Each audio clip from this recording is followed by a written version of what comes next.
You need to change your braids. Change them, why? They're too distracting. It's against the rules. Oh, Those braids violate dress code. Remove them by tomorrow or you're suspended. 14-year-old Amara Williams sat frozen in her seat as Miss Patricia Henderson, a 42-year-old English teacher with 15 years at Madison Preparatory Academy, towered over her desk. The teacher's face had turned a deep crimson, her finger pointed directly at Amara's head like a weapon. Around them, 30 students sat in absolute silence, their eyes darting between their teacher and their classmate, the tension so thick you could cut it with a knife. Amara's intricate box braids fell past her shoulders, each one perfectly sectioned and woven, adorned with delicate gold cuffs that caught the fluorescent classroom lights. Her hands trembled slightly as they moved to touch the braids as if protecting them. Her dark brown eyes began to well up with tears she refused to let fall, not here, not in front of everyone. The classroom had become a courtroom, and Amara was on trial for the crime of existing in her own skin, wearing her own hair. But what Miss Henderson didn't know in that moment, what she couldn't possibly have known as she stood there demanding compliance, would change everything. Not just for her, not just for Amara, but for every student walking those hallowed halls. Because sometimes, the people we underestimate are the ones who hold all the power.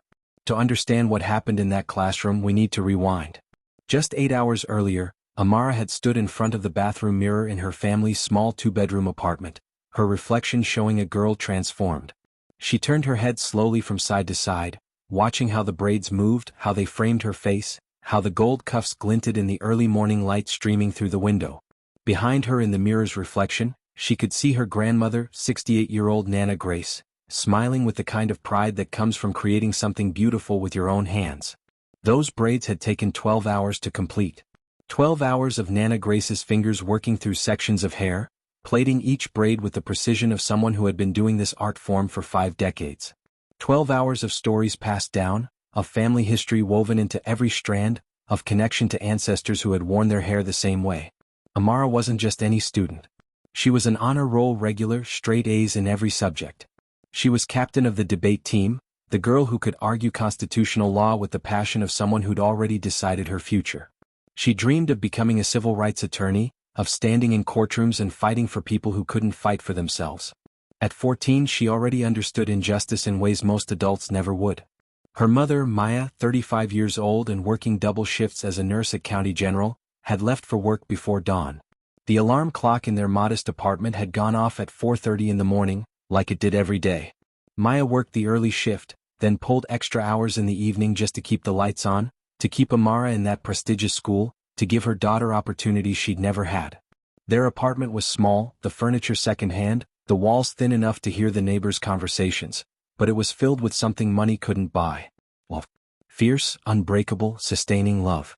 Before Amara left for school that morning, Nana Grace had held her granddaughter's face in her weathered hands, hands that had picked cotton as a child in Mississippi, hands that had marched in protest in the 60s, hands that had just spent half a day creating art on Amara's head.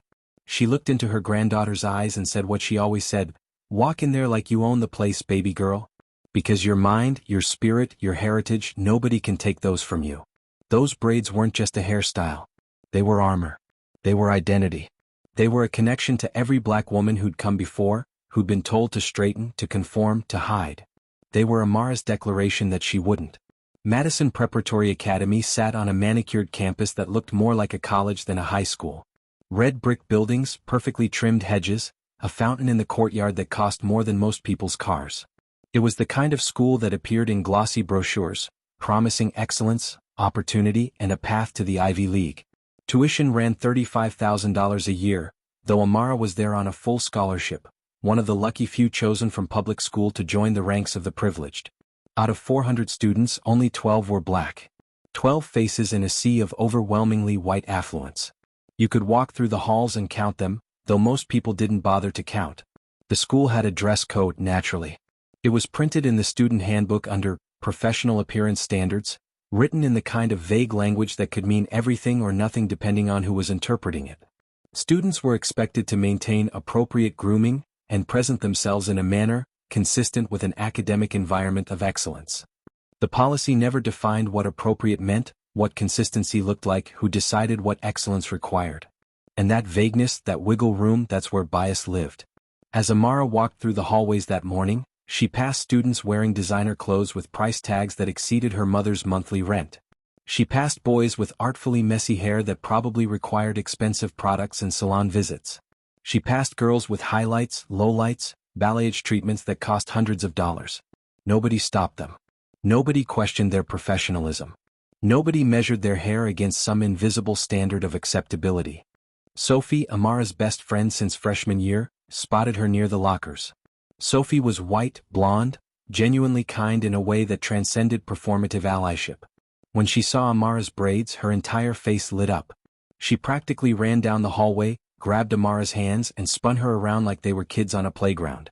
She told Amara she looked absolutely stunning, that the braids were gorgeous, that she wished she could pull off something so beautiful. Her enthusiasm was real, unfiltered, the kind of support that reminds you true friendship exists across all lines. But as Amara smiled and thanked Sophie, she noticed something else. 3 other students of color, 2 black girls and 1 Latina student, caught her eye from across the hallway. They didn't say anything. They didn't need to. The look they exchanged said everything. It was recognition, solidarity, and underneath that, a quiet warning. They'd navigated these waters before. They knew how this school operated. They knew what happened when you stood out, when you refused to blend in, when you reminded people that you were different. Amara felt it then, a small flutter of anxiety in her stomach that she pushed down. She told herself she was being paranoid. After all, these were just braids. Beautiful, professional, carefully crafted braids. What could anyone possibly say? Third period, English Literature with Miss Patricia Henderson. The class was discussing To Kill a Mockingbird, Harper Lee's classic tale of racial injustice in the American South. The irony of what was about to happen wouldn't be lost on anyone paying attention. Miss Henderson was midway through a lecture about Atticus Finch and standing up for what's right when her eyes landed on Amara. She stopped talking mid-sentence, her mouth literally freezing around the word integrity.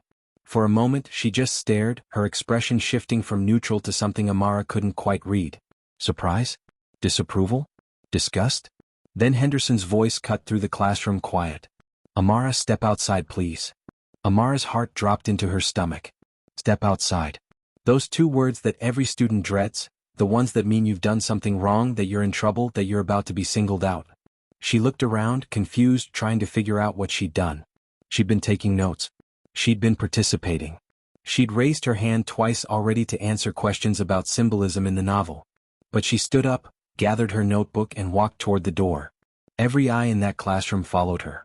The walk from her desk to the hallway felt like a mile, her sneakers squeaking slightly on the polished floor, her braids swaying with each step, the gold cuffs making the softest tinkling sound. In the hallway, Miss Henderson closed the classroom door behind them. Through the small window in the door, Amara could see her classmates craning their necks, trying to see what was happening. This wasn't a private conversation. This was a public spectacle. Henderson crossed her arms, her posture stiff and defensive before she'd even said a word. Then she spoke, her voice lower than in the classroom but no less firm. Amara, your hair is distracting. Distracting. That word landed like a slap. Amara's hand instinctively went to her braids again, touching them as if to verify they were still there, still real, still the same braids Nana Grace had lovingly created. I'm sorry, Miss Henderson, I don't understand. My hair. Those braids. They're unprofessional. They violate our dress code policy regarding appropriate appearance. Amara's mind raced. She'd read the student handbook cover to cover when she first got her scholarship. She'd memorized every rule, determined not to give anyone a reason to question whether she belonged there. Nowhere in that handbook did it mention braids. Nowhere did it specify hairstyles at all. She chose her words carefully, keeping her voice respectful, level, the way her mother had taught her. Miss Henderson, I reviewed the dress code policy. I don't see where braids are mentioned as inappropriate. Other students have different hairstyles and... Don't talk back to me. Henderson's voice rose sharply, loud enough that students passing in the hallway turned to look. This isn't about other students. This is about you following the rules. This is about maintaining standards. And I'm telling you right now, those braids are a distraction in my classroom. Amara felt something shift inside her chest, a combination of humiliation, anger, and fear all twisted together. She glanced back through the classroom window and saw Sophie's face pressed close to the glass, her expression horrified. She saw other students whispering to each other. She saw judgment and pity and curiosity all mixed together in those young faces. But Miss Henderson, these are protective braids. They took my grandmother 12 hours too. I don't care if they took 12 days. Henderson cut her off, her face flushing that deep red again. That's not my problem. Policy is policy. You will take those braids out and you will come to school tomorrow with appropriate hair, or you will be suspended. Do you understand me? The word suspended echoed in Amara's ears. Suspended. A mark on her permanent record. Something that colleges would see. Something that could jeopardize her scholarship. Something that could destroy everything she'd been working toward. She tried one more time, her voice smaller now, almost pleading. This is my natural hair, Ms. Henderson. This is protective styling. It's part of my culture. You've never said anything about other students' hair, and I just don't understand why. Because those other students aren't breaking the rules. Henderson's voice had reached a volume that made several nearby students stop and stare openly. This isn't about race, Amara. Don't you dare try to make this about race. This is about you following the same rules as everyone else. Now, I'm writing you up and sending you to Principal Walsh's office. He can explain to you why we can't have students coming to school looking however they want. This is an institution of academic excellence, and you will present yourself accordingly. Henderson pulled out a pink disciplinary referral form from the folder she was carrying and began writing, her pen pressing so hard into the paper that Amara could hear it scratching. Her handwriting was angry, sharp, each letter a small violence. When she finished, she thrust the paper toward Amara without making eye contact. Go directly to the principal's office. Do not go back into my classroom. Do not stop at your locker. Directly there. Now. Amara took the pink slip with shaking hands. She could feel tears building behind her eyes, burning, demanding release, but she refused. She would not cry in front of this woman. She would not give her that satisfaction. As she turned to walk down the hallway toward the administrative offices, her hands trembled so badly that the referral slip shook. She pulled out her phone and texted her mother with fingers that could barely hit the right keys. Mom, I need you. Something happened at school. They're sending me to the principal. Please call me. The message showed delivered but not read. Her mother was at work, probably with a patient, probably with her phone locked in her locker like the hospital required. She was alone in this. Behind her, through the classroom window, Sophie pressed both hands against the glass, mouthing, "Are you okay?" Amara couldn't even manage a nod. Across the hall, in another classroom, Mr. Chen, the Asian American history teacher, stood in his doorway. He'd watched the entire exchange, Amara realized. He'd heard everything. His jaw was clenched so tight she could see the muscle jumping, his hands gripped the doorframe, and in his eyes was something Amara recognized. Rage. Quiet, controlled, professional rage. But also, and this hurt almost as much as everything else, helplessness. He'd watched and he hadn't intervened. He'd stood there and let it happen. As Amara walked down the empty hallway, her footsteps echoing off the walls lined with portraits of former headmasters, all white men in suits, all looking down at her with painted eyes that seemed to judge, she touched her braids one more time. She thought about Nana Grace's hands working through the night. She thought about her mother's double shifts. She thought about every ancestor who'd been told to straighten their hair to get a job, to be acceptable, to be allowed into spaces that were never built for them. And she thought about what Miss Henderson had said. This isn't about race.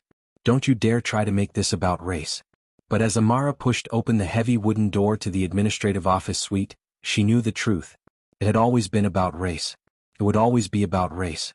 Because nobody had ever told Sophie her blonde highlights were distracting.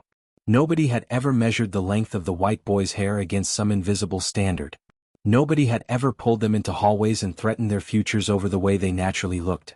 The receptionist, an older woman with kind eyes who'd always smiled at Amara, looked up when she entered. But when she saw the pink referral slip, when she saw Amara's face struggling to maintain composure, her expression shifted to something like sorrow.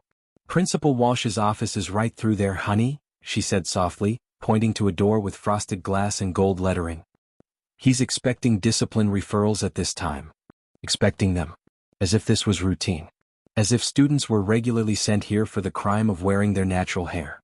Before we find out what happened in that principal's office, I want to ask you something. Have you ever been punished for something that felt fundamentally unfair, something that targeted who you are rather than what you did? Drop your story in the comments below, because Amara's story is about to get even more intense, and I want to hear about your experiences too.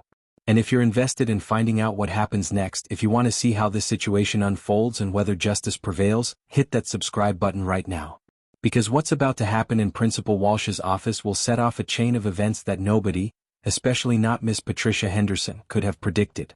The door to the principal's office stood before her, solid oak, imposing, the barrier between Amara's life as it had been and whatever came next.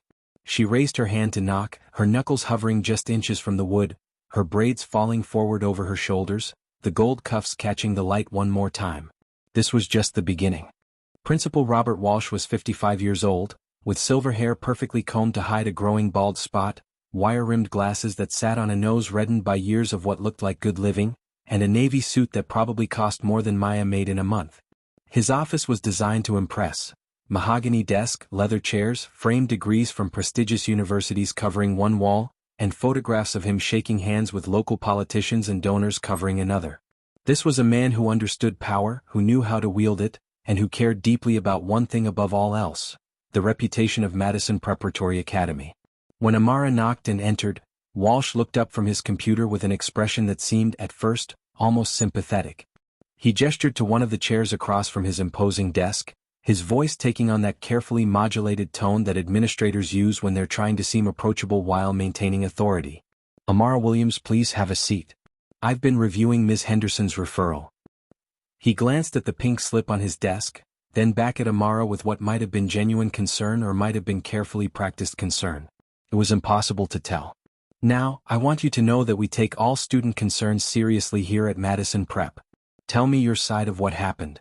Amara sat on the edge of the leather chair, her backpack still on her shoulders like armor, her hands clasped tightly in her lap. She took a breath, steadying herself, calling on every debate competition she'd ever won, every argument she'd ever constructed, every ounce of articulation her education had given her. "Principal Walsh, I don't understand why my braids are being classified as a dress code violation. I've read our student handbook multiple times, and there's nothing specific about hairstyles being prohibited. These are box braids, which are a traditional protective hairstyle worn by black women and girls. They're not disruptive, they're not distracting anyone from learning, and they're professionally done. My grandmother spent 12 hours creating them. They're part of my cultural heritage and identity." Walsh nodded slowly as if he was really listening, as if he was really considering her words. Then he turned to his computer, clicked a few times, and pulled up what Amara recognized as the digital version of the student handbook. "Let me direct your attention to Section 3, Subsection B," Walsh said, his finger pointing at the screen though Amara couldn't see it from where she sat. "Professional appearance at all times. Students are expected to maintain grooming standards consistent with an academic environment of excellence. Now, I understand you feel your hairstyle is appropriate, but Ms. Henderson, as a faculty member with 15 years of experience at this institution, has determined that your current hairstyle doesn't meet our standards." 15 years. He said it like it was a credential, like longevity equaled correctness, like time served meant wisdom earned. Amara felt something harden in her chest, but she kept her voice level, kept her argument sharp. "But Principal Walsh, that policy language is incredibly vague. What does professional appearance mean? Who defines it? Because I've seen other students with dyed hair, with hairstyles that require significant styling, and they've never been told they're unprofessional. This feels like selective enforcement, and it feels like it's targeting me specifically for wearing a hairstyle that's culturally significant to black people." Walsh shifted in his chair, and for just a moment, Amara saw discomfort flash across his face. He adjusted his glasses, cleared his throat, and launched into what sounded like a prepared speech, the kind he'd probably given before to other students, other parents, other people who dared to question the system. "Amara, I understand your frustration, I really do. But we have to be consistent in how we apply our policies. If we start making exceptions for one student, then we have to make exceptions for everyone, and before you know it, we have no standards at all. Ms. Henderson has been with this school for 15 years and has never had a single complaint lodged against her. She's an exemplary educator who treats all students equally.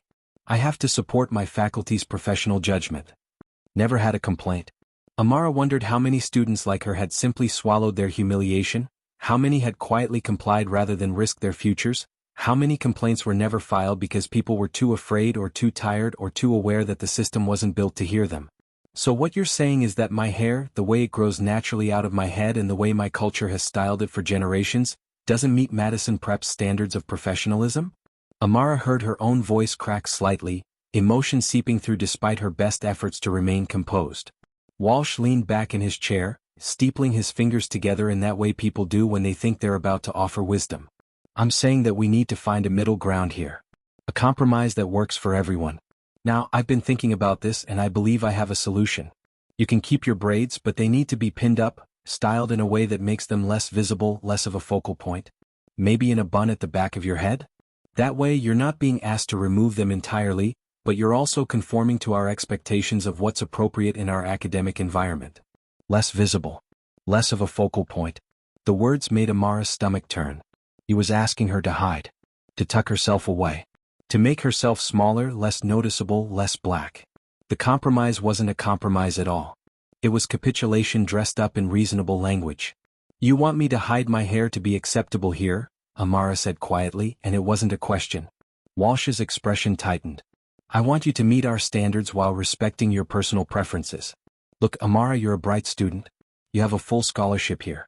You have opportunities that most kids would kill for. Don't throw that away over something as trivial as a hairstyle. Be smart about this. There it was. The threat wrapped in concern. The reminder of what she had to lose. The suggestion that her identity, her heritage, her grandmother's 12 hours of love and artistry were trivial. I'm giving you until Friday to make the necessary adjustments, Walsh continued, his voice firming up now that he'd delivered what he clearly thought was a generous offer. That's 2 days. Either you come to school on Friday with your hair styled in an acceptable manner, pinned up and professional, or you'll face a 3-day suspension. And Amara, I need you to understand something very clearly. A suspension goes on your permanent record. It's something that colleges see when you apply. It's something that scholarship committees consider when they make their decisions. I'd hate to see you jeopardize your future over something like this. The weight of it settled on Amara's shoulders like concrete. Her future. Her scholarship. Her dreams of becoming a civil rights attorney. Everything she'd worked for, everything her mother sacrificed for, everything Nana Grace believed she could be, all of it balanced against the question of whether she had the right to wear her natural hair with pride. Walsh stood up, signaling that the meeting was over, that the decision had been made, that her input had been received and dismissed. I trust you'll make the right choice, Amara. You're a smart girl. Don't let pride get in the way of your education. Amara stood on shaking legs, mumbled something that might have been "thank you," out of pure muscle memory and years of being taught to be polite to authority, and walked out of that office. The door closed behind her with a soft click that sounded like a cell door locking. The hallway was empty now, classes in session, the only sound the muffled voice of a teacher coming from behind a closed classroom door. Amara walked on autopilot, her feet carrying her somewhere, anywhere, away from Walsh's office and his reasonable voice and his impossible ultimatum. She found herself pushing open the door to the girls' bathroom, the one on the 3rd floor that nobody really used because it was far from most classrooms. The fluorescent lights hummed overhead, one of them flickering intermittently, casting strange shadows on the white tile walls. Amara stumbled to the far sink and gripped the cold porcelain edge with both hands, staring at her reflection in the mirror. The same reflection she'd admired that morning with such joy. Her braids fell around her face, the gold cuffs catching the harsh bathroom light. She looked at herself and saw something beautiful and something that her school had deemed unacceptable, and the contradiction of those two realities crashed into her all at once. Her hands went to her braids, touching them the way you might touch something precious that someone had told you was worthless. 12 hours. Nana Grace's arthritis had been acting up lately, but she'd sat in that chair for 12 hours anyway, sectioning and plaiting and adding the gold cuffs with hands that shook slightly but never wavered in their artistry. And now Amara was supposed to pin them up, hide them, make them disappear so that white administrators and teachers could feel comfortable. The tears came then, hot and angry and unstoppable. They streamed down her face as her shoulders shook, as everything she'd been holding back in Walsh's office came pouring out in that empty bathroom. She cried for herself, for the impossible position she'd been put in. She cried for every black girl who'd been told her natural beauty was somehow wrong. She cried for Nana Grace's wasted hours. She cried for her mother's double shifts that might all be for nothing if Amara lost the scholarship. The bathroom door opened behind her, and Amara tried to wipe her face quickly, tried to pull herself together, but it was too late. Sophie stood in the doorway, having clearly followed her, and the moment she saw Amara's face, she rushed forward. "Oh my God, Amara," Sophie breathed, and then her arms were around her friend, holding her while she broke apart. Amara sobbed into Sophie's shoulder, her whole body shaking, words tumbling out between gasps for air. "They want me to hide my hair. They want me to pin it up so it's less visible. Walsh said I have until Friday or I'm suspended." "Suspended, Sophie. It'll go on my record. Colleges will see it. My scholarship could be gone." Everything I've worked for could be gone because I wore braids to school. Sophie held her tighter, one hand stroking her back, her own voice thick with anger. This is discrimination. This is actual real discrimination, and you can't let them do this to you. This is illegal. This has to be illegal. Amara pulled back, wiping at her face with the back of her hand, mascara she'd carefully applied that morning now smeared under her eyes. What choice do I have? I need this scholarship. My mom can't afford this school without it. We can barely afford our apartment. I need Madison Prep. I need the opportunities it gives me. Everything I want to do, everything I want to become, it all goes through here first. The internal war raging inside Amara was visible on her face. Compliance versus dignity. Safety versus self-respect. Future opportunities versus present integrity.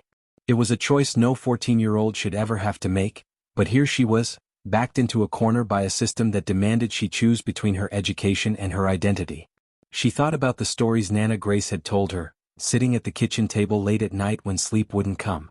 Stories about job interviews in the 1960s, about how Grace would straighten her hair with a hot comb the night before, the smell of burning hair filling their small house, the pain of the heat so close to her scalp. She did it because she had to, because showing up with natural hair meant the interview was over before it began, because survival sometimes meant temporary surrender.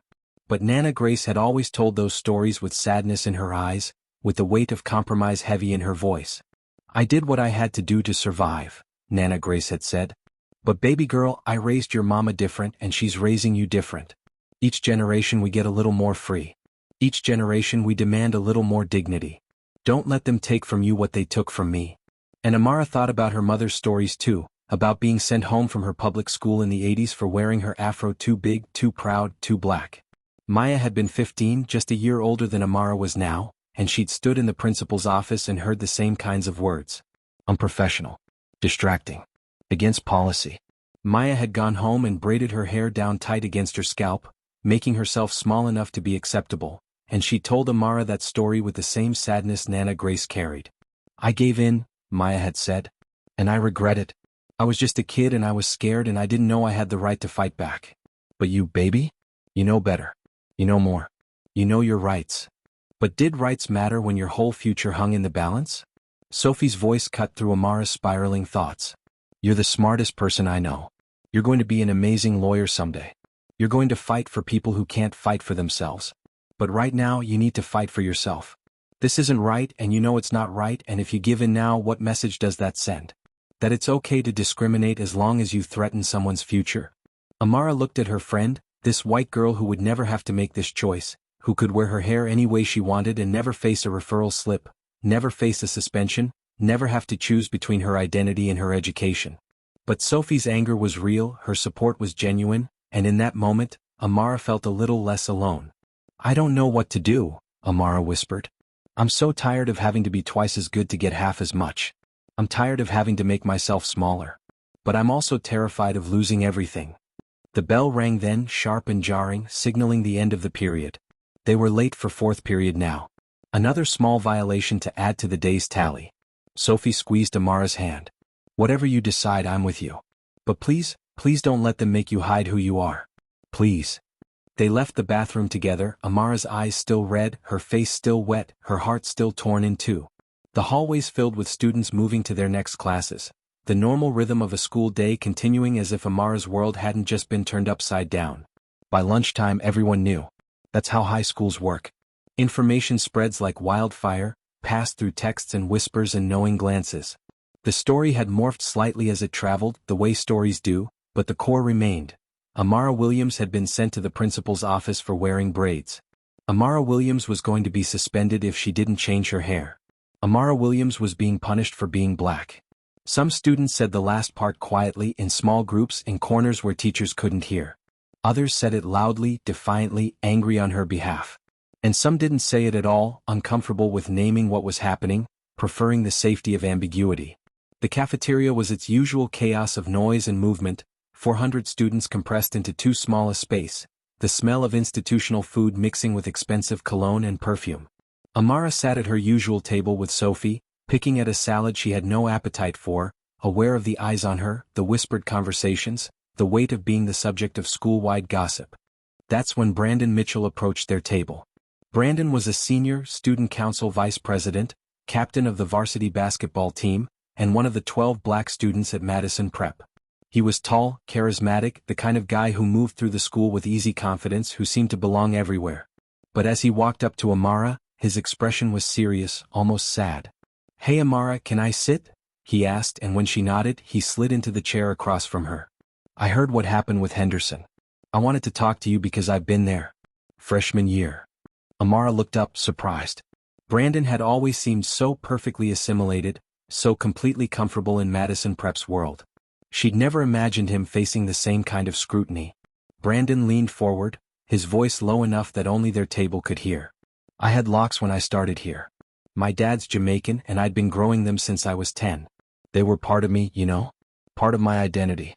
Second week of freshman year, my English teacher, Mr. Morrison, pulled me aside after class. Told me my hair looked unkempt. That word, unkempt, like my hair was dirty or neglected or like I didn't care about myself. He suggested I might want to reconsider my hairstyle if I wanted to be taken seriously at Madison Prep. Amara's breath caught. "What did you do?" Brandon's jaw tightened, and she could see the regret written across his face. "I cut them off. That weekend, I sat in a barbershop and watched 4 years of growth fall to the floor. I told myself it was practical, that it was a small sacrifice for a good education, that hair was just hair. But Amara, I still regret it. 4 years later and I still regret it. Because it wasn't just hair. It was a piece of myself that I gave up because someone else was uncomfortable with my blackness." The table had gone quiet. Sophie looked stricken. Amara felt tears threatening again but pushed them back. "I'm not telling you this to tell you what to do," Brandon continued. "I'm telling you this so you know you're not alone. So you know this has happened before and it'll probably happen again unless someone finally stands up and says enough." As Brandon spoke, other students began to drift over. 2 black girls from the junior class, both of whom Amara recognized but didn't know well. A Latina sophomore. An Asian American girl from Amara's debate team. They pulled up chairs, forming a circle of solidarity around the table.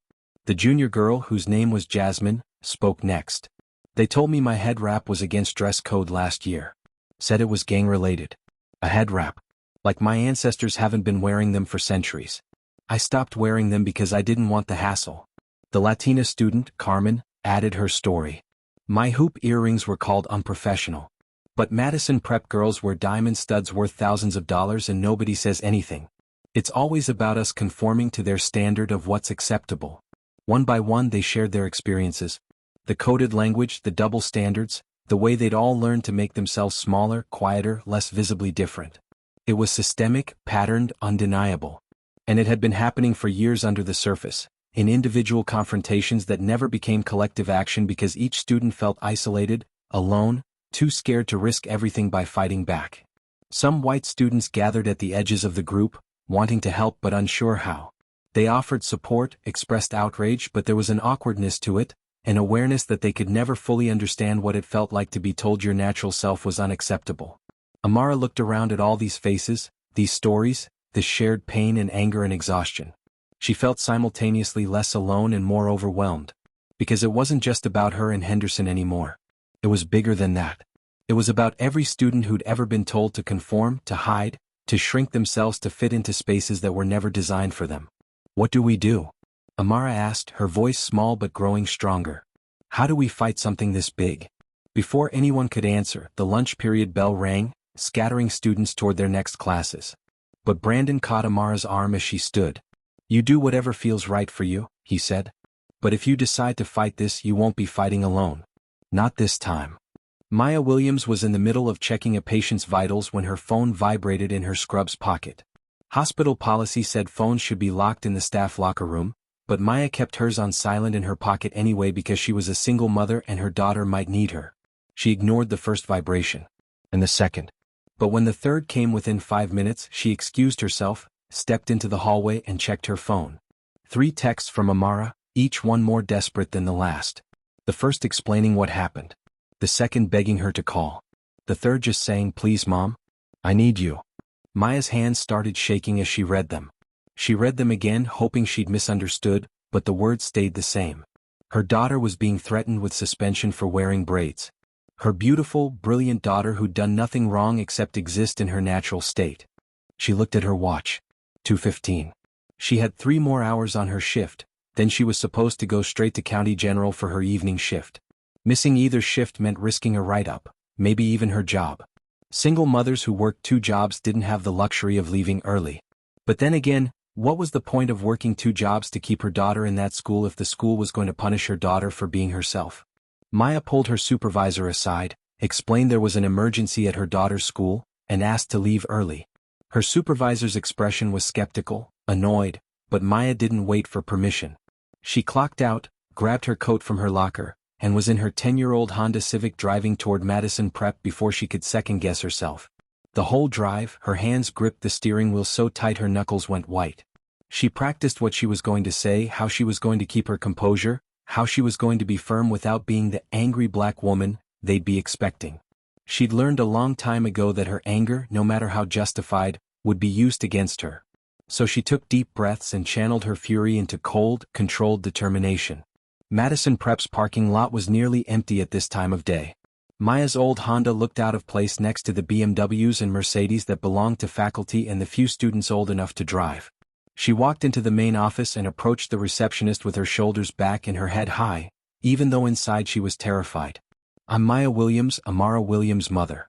I need to speak with Principal Walsh immediately about a disciplinary issue involving my daughter." The receptionist, the same kind-eyed woman who'd directed Amara earlier, looked up with something like sympathy.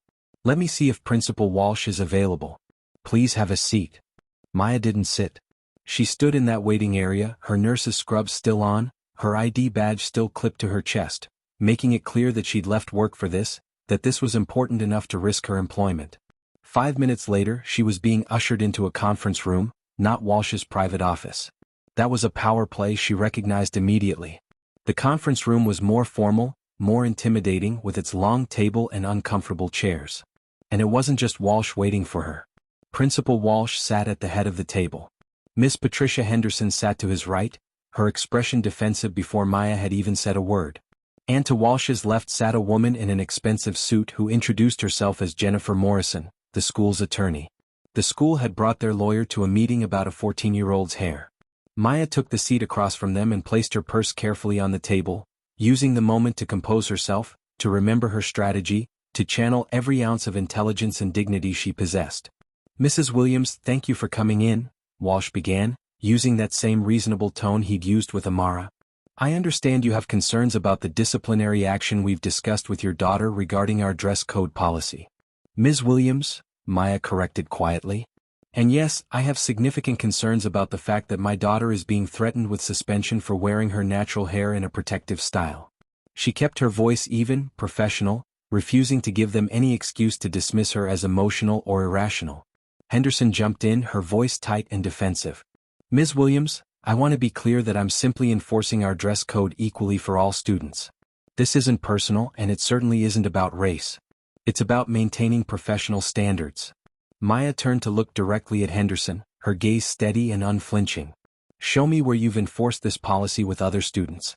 Show me the records of white students who've been sent to the principal's office for their hairstyles. Show me the referral slips for students with dyed hair, with elaborate styling, with anything that could be considered less than professional by your undefined standards." Silence. Henderson's face flushed red. Walsh shifted uncomfortably. The attorney began flipping through a folder in front of her. "We don't keep records categorized by," Walsh started, but Maya cut him off. "Exactly. You don't keep records because you don't enforce this policy equally. You enforce it selectively. You enforce it when a black child shows up wearing a hairstyle that's been worn by black women for centuries, a hairstyle that's part of our cultural heritage, a hairstyle that harms no one and disrupts nothing except your narrow definition of what's acceptable." Her voice had risen slightly despite her best efforts. She took a breath, steadied herself. "I'm familiar with Title VI of the Civil Rights Act," Maya continued, and she saw the attorney's posture stiffen. "I'm familiar with the Crown Act and the movement to protect black students from exactly this kind of discrimination. I'm familiar with my daughter's rights, and I'm familiar with your obligations as a federally funded institution." Walsh leaned forward, his expression shifting to something more conciliatory, more worried. "Ms. Williams, I think there's been a misunderstanding. We're not trying to discriminate against anyone. We simply have standards that we ask all students to meet. Now, I've offered Amara a very reasonable compromise. She can keep her braids if she styles them in a less visible manner. That seems like a fair middle ground, don't you think? Maya looked at him for a long moment, letting the question hang in the air, letting him hear how absurd it sounded. You're asking my daughter to hide herself to be acceptable to you, Maya said quietly. You're asking her to make her blackness less visible so that you're more comfortable. And you're calling that a compromise? You're calling that fair? That's not what we're saying at all, Henderson protested, her voice rising. This has nothing to do with race. I treat all my students the same. I have black friends.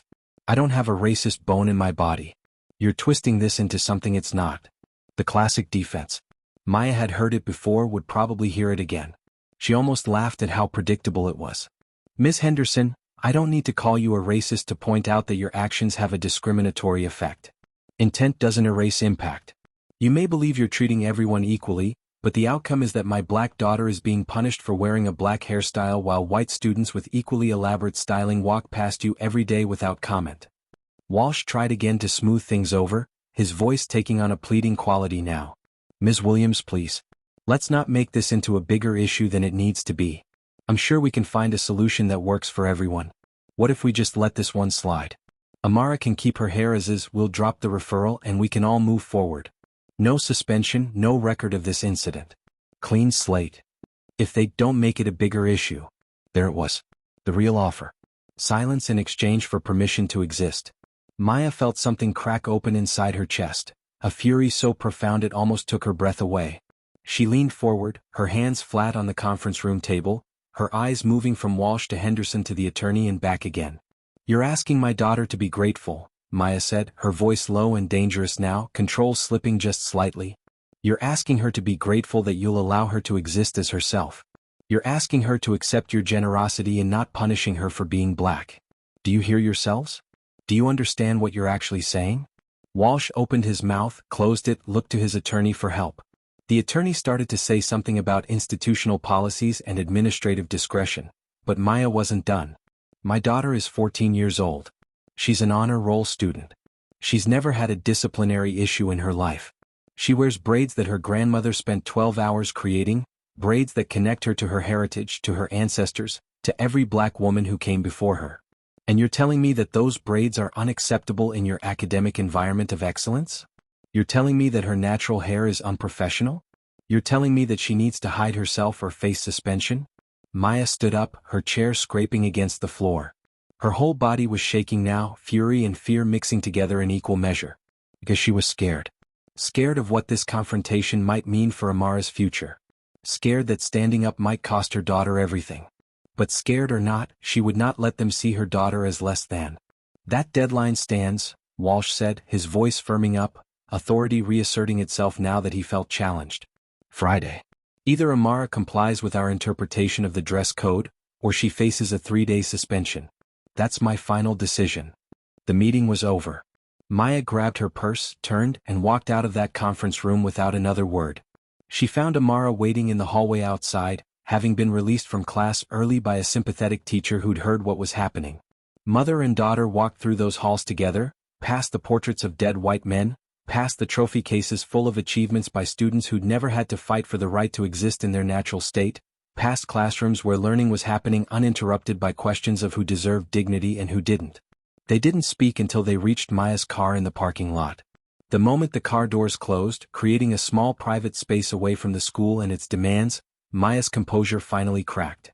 Her hands gripped the steering wheel and she shook, visibly shook, her whole body trembling with fury and fear and exhaustion. Mom? Amara's voice was small, scared. Maya turned to her daughter, and there were tears in her eyes now, tears she'd refused to let fall in that conference room. Baby, I'm scared. I'm so scared. I'm scared they'll suspend you and it'll ruin your chances.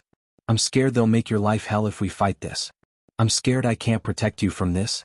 But Amara, I'm more scared of what it'll do to your soul if you learn that you have to hide yourself to be accepted. I'm more scared of raising you to believe that your natural self is something to be ashamed of. Amara started crying too, and they held each other across the car's center console, two black women separated by a generation but united in the same fight that had been going on for centuries. What do we do? Amara whispered, the same question she'd asked Brandon at lunch.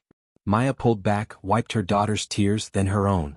She took a deep breath, and when she spoke again, her voice was steady, determined, fierce. We don't shrink ourselves. Not for them. Not for anyone. Your Nana Grace used to straighten her hair to get jobs. I used to braid mine tight to avoid trouble. Each generation we got a little more free. Each generation we demanded a little more dignity. And baby, your generation? You get to be free. You get to wear your crown. And if they want to punish you for that, then we'll fight. We'll fight with everything we have. Have you ever had to choose between fitting in and being yourself? Have you ever been told that who you naturally are isn't good enough? Drop your thoughts in the comments, because what happens next in Amara's story is going to change everything. And if you want to see how this battle unfolds, if you want to know whether Amara keeps her braids and what consequences follow, you need to subscribe right now. Because the twist that's coming, the revelation that nobody saw coming, is going to turn this entire situation upside down. Maya started the car, and as they pulled out of Madison Prep's parking lot, Amara touched her braids one more time. But this time it wasn't out of fear or shame. It was a promise. A declaration. A decision. Friday was 2 days away. 2 days to decide who she was going to be. 2 days that would change not just her life, but the lives of every student who'd ever been told to make themselves smaller. The war had just begun. That evening, the Williams family gathered around their small kitchen table, the same table where they'd eaten thousands of meals together, where Amara had done her homework every night since elementary school, where the most important conversations of their lives had always taken place. The overhead light flickered slightly, the way it always did, casting warm yellow light over 3 generations of black women about to make a decision that would ripple far beyond their small apartment. Nana Grace had made sweet tea, the way she always did when something serious needed discussing. The glasses sat sweating in front of them, ice cubes slowly melting, while steam rose from a pot of collard greens on the stove. Some families discuss revolution over fine wine. The Williams women did it over sweet tea and soul food. Maya had filled Nana Grace in on everything during the drive home, her voice shaking with residual anger as she recounted the meeting, Henderson's defensiveness, Walsh's hollow compromise, the lawyer's presence. Now Nana Grace sat quietly for a long moment, her weathered hands wrapped around her tea glass, her eyes distant like she was looking backward through time. Let me tell you a story, Nana Grace finally said, her voice carrying that particular quality it got when she was about to share something important, something painful, something true. It was 1963. I was 16 years old, just 2 years older than you are now, Amara. Down in Mississippi where I grew up, things were different than they are now. Or maybe they weren't different at all. Maybe they just wore different masks. She stood slowly, her joints creaking in that way that comes with 68 years of living, and walked to the small bookshelf in the corner of the living room. From the bottom shelf, she pulled out an old shoebox, the kind that had once held a pair of Sunday shoes but now held something far more valuable. Memories. Evidence. Proof of resistance. Nana Grace returned to the table and opened the box carefully, as if the contents were made of glass. Inside were photographs, newspaper clippings yellowed with age, buttons and pins from movements long past. She pulled out a black and white photograph, its edges worn soft from being handled over the years, and placed it on the table in front of Amara. The photograph showed a young girl, maybe 16, sitting at a lunch counter with 2 other black teenagers.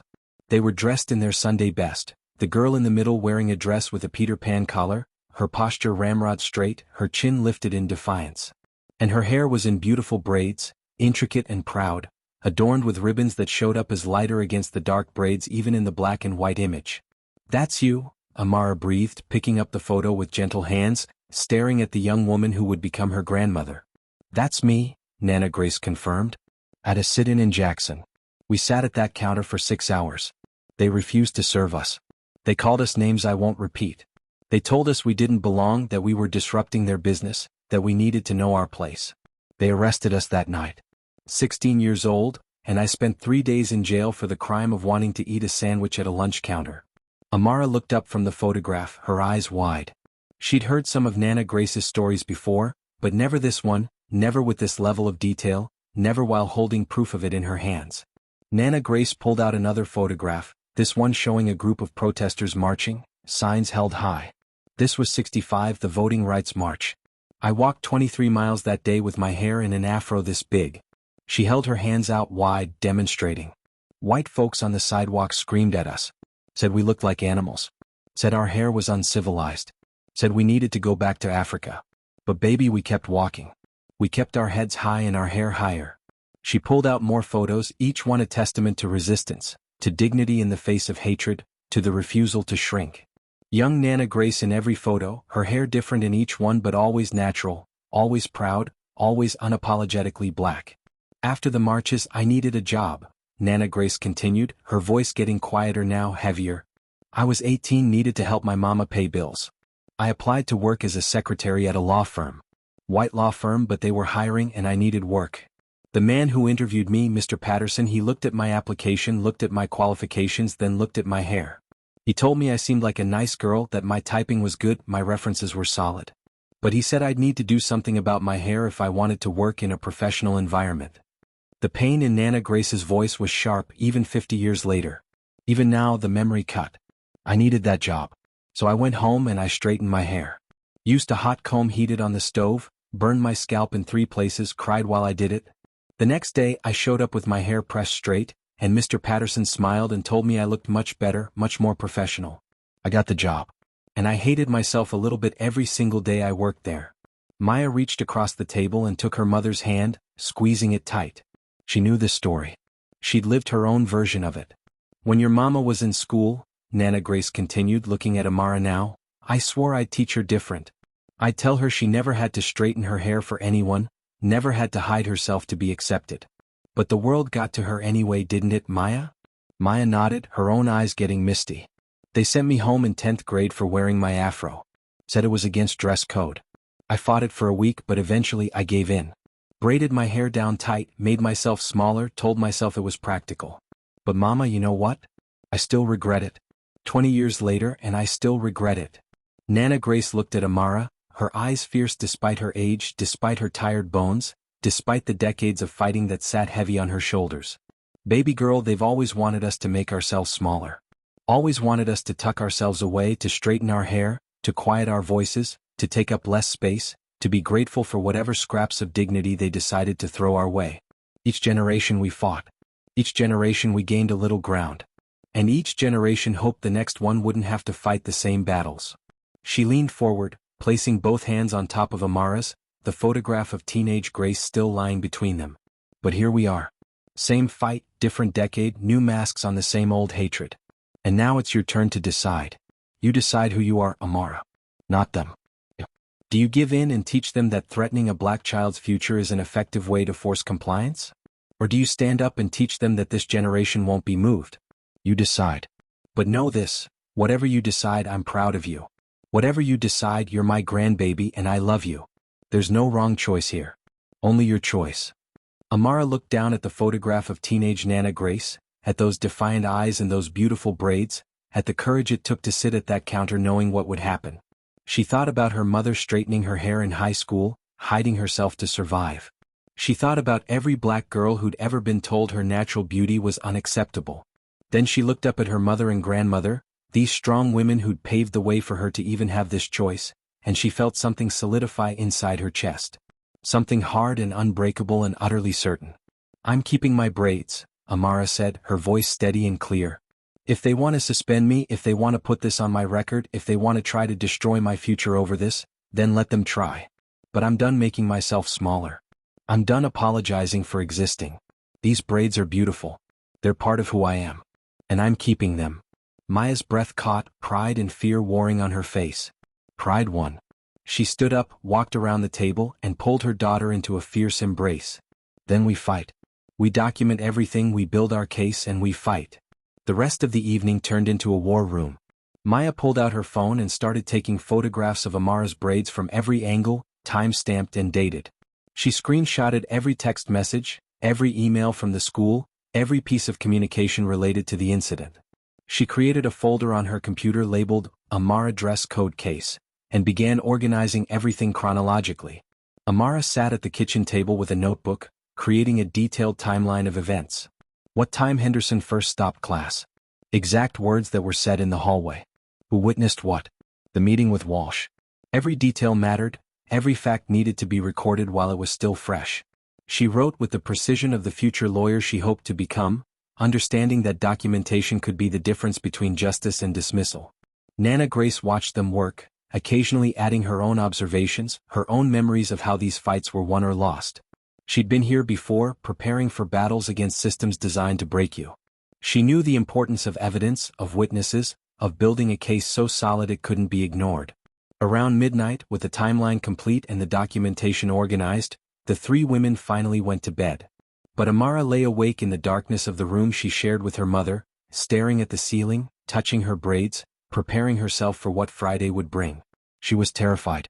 But she was also, for the first time in days, at peace with her decision. Whatever happened next, she would face it as herself. The next morning, Thursday, Sophie was waiting for Amara at her locker before first period. Her face was flushed, her eyes bright with something between excitement and anxiety, and she was clutching her phone like it contained state secrets.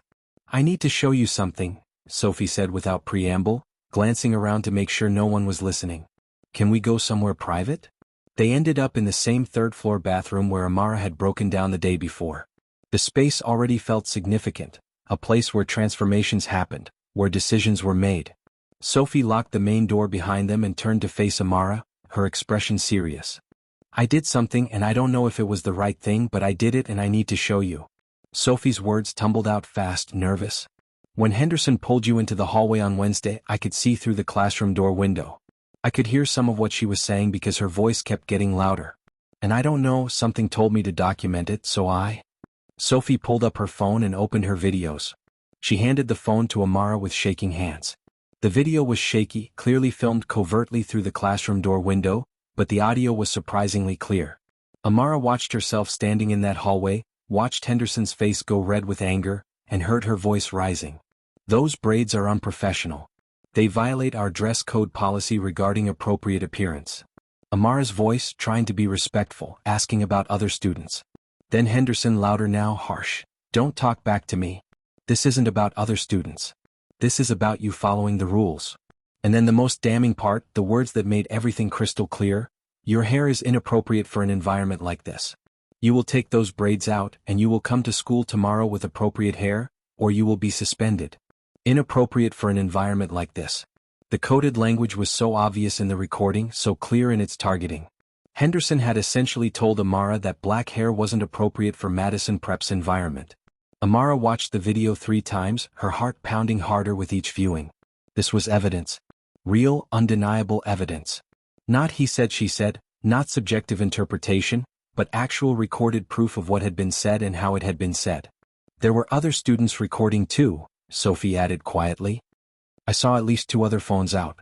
This isn't the only copy. People saw what happened, Amara. They know it was wrong." Amara handed the phone back, her mind racing. This changed everything. With this recording they could prove discrimination. They could show the selective enforcement, the biased language, the targeting. This could protect her, could vindicate her, could maybe even force the school to change its policies. But something twisted in Amara's stomach as she thought about what using this recording would mean. "If I use this," Amara said slowly, thinking out loud, "if I make this public or show it to the school board or whatever, Henderson's career is probably over. She's been teaching for 15 years. This would destroy her." Sophie's eyes widened. "Are you seriously worried about her right now? After what she did to you?" "I'm not worried about her," Amara clarified, struggling to find the right words. "I'm worried about who I become if I use this to destroy someone's life. I'm worried about being the kind of person who ruins people.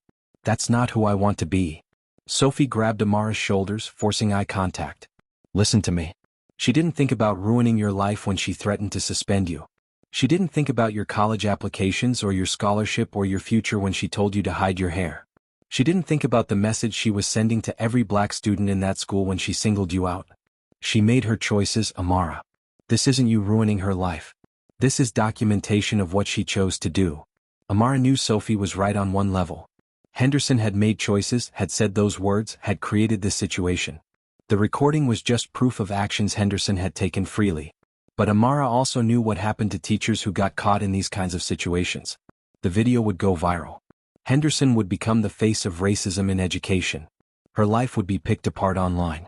She'd probably never teach again. And yes, maybe she didn't deserve to teach if this was how she treated students. Maybe this was justice. But Amara had been raised by women who believed in mercy as much as justice, in redemption as much as accountability. The question wasn't whether Henderson deserved consequences. The question was whether Amara wanted to be the instrument of those consequences. "Can you send me the video?" Amara asked finally. I need to think about this. I need to talk to my mom and Nana Grace. I need to figure out if using this is the right thing to do. Sophie nodded and airdropped the video to Amara's phone. They stood there in that bathroom for a moment longer, the weight of the decision hanging between them. For what it's worth, Sophie said quietly, I think you're brave. Henderson wasn't worried about being ethical when she targeted you. But you're worried about being ethical even when you have the power to fight back. That says everything about the difference between you and her. That night, Amara showed the video to her mother and grandmother. They watched it in silence, passing the phone between them, watching it multiple times just as Amara had. When it finished, Maya's jaw was clenched so tight it looked painful, and Nana Grace's eyes were wet with angry tears. That woman, Maya said, her voice shaking, that woman talked to my baby like that. Like you were something dirty that needed to be cleaned up. Like your beautiful hair was a problem to be solved. We could use this, Nana Grace said pragmatically, her activist mind already strategizing. This is proof. Clear, undeniable proof. No room for interpretation, no he said she said. Just her words, her tone, her bias recorded for everyone to see. Amara sat between them on the couch, feeling torn in two. But if we use it, we destroy her. And I keep thinking about what kind of person that makes me. What kind of person uses their power to ruin someone else? Nana Grace put her arm around Amara's shoulders. Baby, you didn't create this situation. You didn't force her to say those things. You're not using your power against her. You're protecting yourself with evidence of what she did.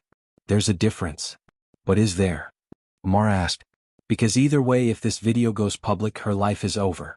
And I'll be the one who made that choice. Maya took Amara's face in her hands, the way she'd done since Amara was small, the gesture that always meant something important was coming. Here's what I know, Maya said softly. Whatever you decide about this video, whatever you choose to do or not do with it, I support you. This is your choice. Your fight. Your decision about what kind of warrior you want to be. Some fights need to be brutal to be won. Some need to be merciful to mean anything. You get to decide which this is. They sat on it overnight as Sophie had suggested. Amara lay in bed with her phone next to her pillow, the video saved in her camera roll, a weapon she wasn't sure she wanted to use. She thought about Henderson's face in the hallway, red with anger and maybe something else. Fear? Discomfort? The realization that she was being challenged? She thought about Brandon cutting off his locks, about Jasmine removing her head wrap, about every student who'd been forced to conform. She thought about the systemic nature of it all, how Henderson was just one person in a long chain of people who'd enforced the same bias standards for generations. Would destroying Henderson change the system? Or would it just make one person a scapegoat while the system continued unchanged? Amara fell asleep without an answer, the video still on her phone, the decision still unmade. Friday morning came too fast and too slow all at once. Amara woke up before her alarm, her stomach already twisted in knots, adrenaline flooding her system before she'd even opened her eyes. Today was the day. The deadline Walsh had given her. The day she'd either comply or face the consequences. She got dressed slowly, deliberately. Jeans and a simple purple sweater, nothing that could be called a distraction or a violation. She wanted there to be no question that the only issue was her hair. She stood in front of the bathroom mirror, and for the third time that week, she stared at her reflection. Her braids fell around her face, the gold cuffs catching the morning light. They were beautiful. They were perfect. They were hers. Behind her, Nana Grace appeared in the mirror's reflection. The older woman had stayed over again, wanting to be there for this morning, this moment, this decision made manifest. You ready, baby girl? Nana Grace asked. No, Amara admitted honestly. I'm terrified. But I'm doing it anyway. Nana Grace smiled, and it was the same smile from that photograph at the lunch counter, fierce and proud and unbreakable. She reached up and adjusted one of Amara's braids, making sure a gold cuff caught the light just right. That's what courage is, Nana Grace said. Being terrified and doing it anyway. Walk in there like you own the place. Because you do. That school belongs to you as much as it belongs to anyone. Maya drove Amara to school, neither of them saying much during the ride. What was there to say? They'd made their decision. They'd prepared their documentation.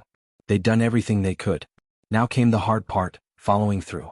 As Maya pulled up to the drop-off area, she grabbed Amara's hand one more time. I'm so proud of you, Maya said, her voice thick with emotion. Win or lose, suspended or not, I'm so proud of who you are. Amara nodded, not trusting herself to speak, and got out of the car. She walked toward the main entrance of Madison Prep with her head high and her shoulders back, even though her stomach was doing gymnastics and her hands were shaking slightly. Each step felt monumental, like she was walking into history, like this moment would echo forward through time. Other students were arriving, the normal chaos of a Friday morning. But as Amara walked through the hallways toward her locker, she started to notice something. Other students noticing her. Black students especially, their eyes going to her braids, then to her face, then filling with something like recognition and respect. At her locker she found a note slipped through the vents. She pulled it out and unfolded it. Written in handwriting she didn't recognize, "You're not alone. Stay strong." She opened her locker and found 3 more notes, all with similar messages. Support from people she didn't even know, people who'd heard what was happening and wanted her to know she wasn't fighting alone.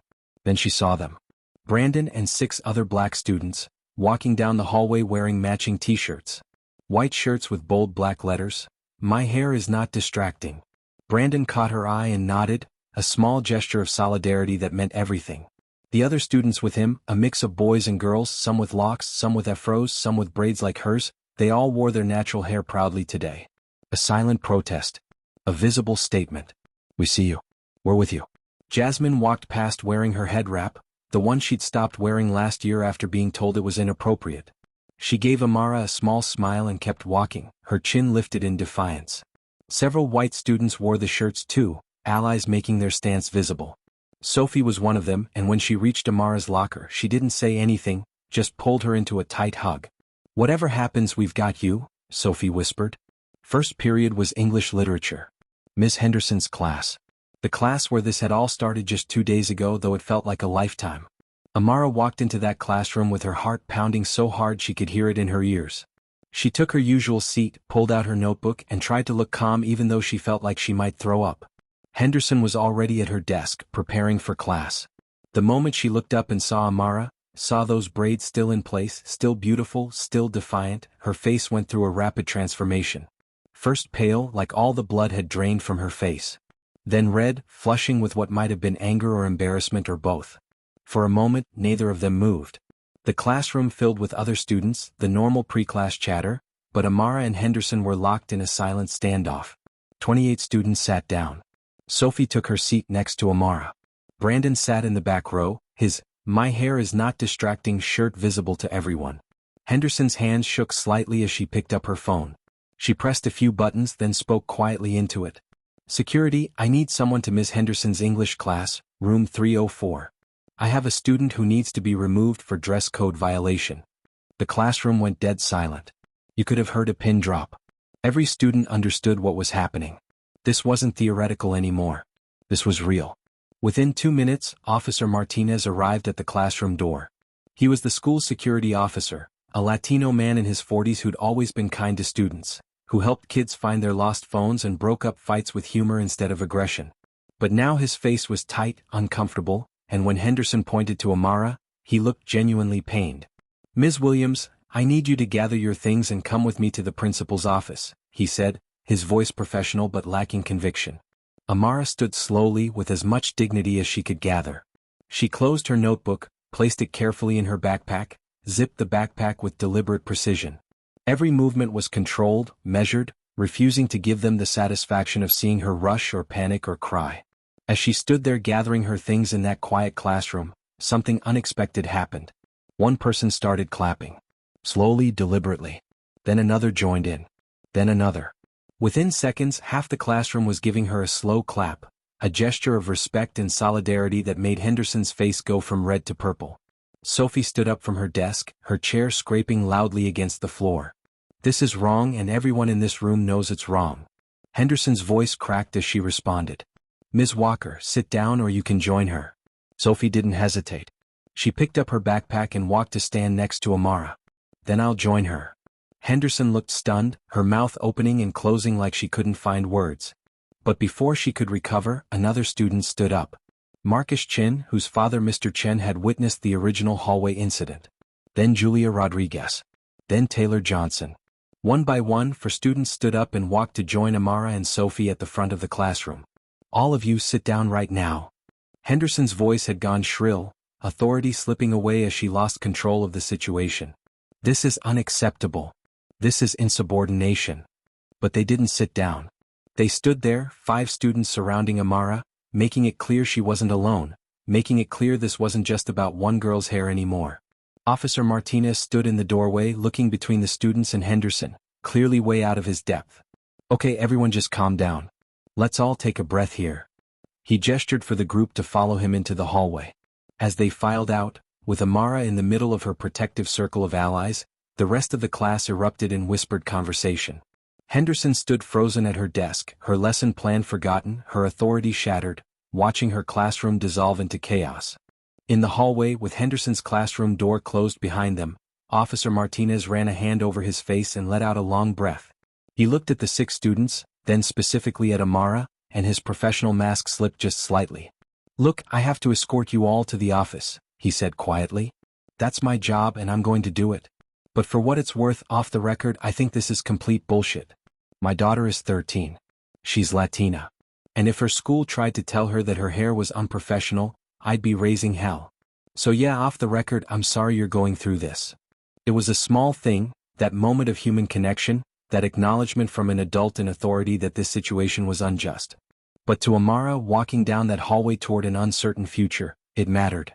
The 6 of them walked through Madison Prep's corridors, past classroom windows where students pressed their faces against the glass to watch, past teachers who stepped into their doorways to see what was happening, past the trophy cases and the portraits of former headmasters, toward the administrative offices where Principal Walsh waited.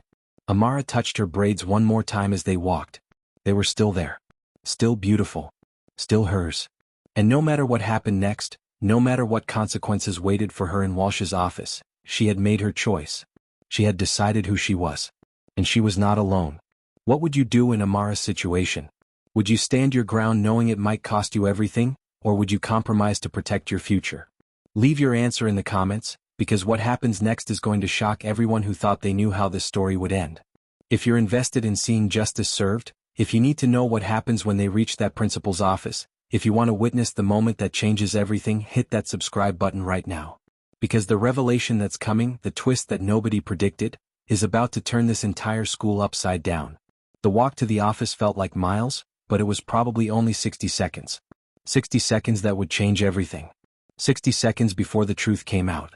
60 seconds before everyone at Madison Preparatory Academy learned exactly who Amara Williams really was, and more importantly, who her grandmother was. The door to the administrative suite was just ahead. Amara could see it, solid wood with frosted glass, the barrier between this moment and whatever came next. Her hand reached for the handle. And that's when everything changed. The administrative office waiting area had never held this many students at once. Amara sat in one of the uncomfortable plastic chairs that lined the wall, flanked on either side by her fellow walkouts. Sophie to her left, gripping her hands so tight their fingers had gone numb. Marcus Chin to her right, his jaw set in determination. Julia Rodriguez, Taylor Johnson, and David Kim spread across the remaining chairs, a united front of teenage rebellion against injustice.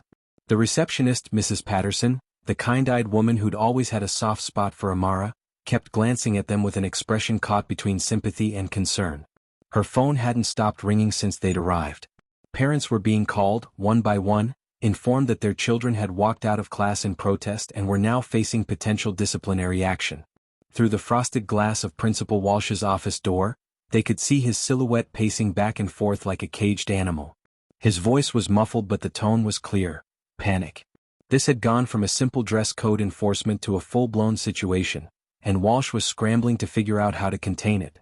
Officer Martinez had deposited the students in the waiting area and then quietly disappeared, probably relieved to be out of the middle of whatever was unfolding. The 6 teenagers sat in tense silence, occasionally exchanging glances but mostly staring straight ahead, processing what they'd just done and what it might cost them. Sophie's phone buzzed. Then Marcus's. Then all of their phones nearly simultaneously. Word was spreading through the school like wildfire. Text messages, social media posts, photos taken through classroom windows of the walkout. Within minutes, the entire student body knew what had happened. Support poured in through messages. Some criticism too, students saying they'd thrown away their futures over nothing, that they should have just followed the rules. But mostly support, especially from other students of color who'd been navigating Madison Prep's unspoken rules for years. That's when the first news van pulled up outside. Mrs. Patterson looked up from her desk, saw the van through the front windows, and her eyes went wide. "Oh no," she muttered, picking up her phone and frantically dialing Walsh's extension. "Sir, we have media outside." Channel 7 News van just pulled into the parking lot. Through the frosted glass, Walsh's silhouette stopped pacing. Then started pacing faster. Amara watched through the front windows as a reporter climbed out of the van, a woman in her 30s wearing a navy suit, followed by a cameraman. Someone had tipped them off. Someone had called the media and told them there was a story here, a story about a black student being punished for her natural hair, a story that would resonate far beyond Madison Prep's privileged campus. The school went into immediate crisis mode. Walsh's door burst open and he strode out, his face flushed, his tie slightly askew. He pointed at Mrs. Patterson. "Call security. No media on campus. They're trespassing. And get Superintendent Morrison on the phone immediately." Then he turned to look at the 6 students sitting in his waiting area, and the expression on his face was pure fury mixed with fear. They'd turned his neat, controllable disciplinary action into a public relations nightmare. They'd taken his authority and scattered it like confetti. Another news van arrived. Channel 12 this time. Then minutes later, a third from the local NBC affiliate. Someone hadn't just tipped off one station. They tipped off everyone. "How is this happening?" Walsh muttered to himself, running a hand through his perfectly styled hair and messing it up for probably the first time in his professional life. How did this become a circus? That's when Ms. Henderson arrived. She must have left her class in the care of a substitute, abandoning the chaos she'd created in room 304 to face the larger chaos in the administrative office. When she walked in and saw the 6 students sitting there, saw the news vans through the windows, saw Walsh's panicked expression, something shifted in her face. For the first time since this whole situation began, Miss Patricia Henderson looked uncertain. Not angry. Not self-righteous. Not defensive. Uncertain. Maybe even scared. The reality of what she'd set in motion was becoming clear. This wasn't going to be a quiet disciplinary action that disappeared into a file cabinet. This was public. This was being documented. This was going to follow her. She opened her mouth as if to say something to Walsh, but he held up a hand, cutting her off. "Not now, Patricia. Just, not now." Henderson's mouth snapped shut, and she stood awkwardly near the door, suddenly unsure of her place in the unfolding drama she'd authored. The office door opened again and Mr. Chin walked in.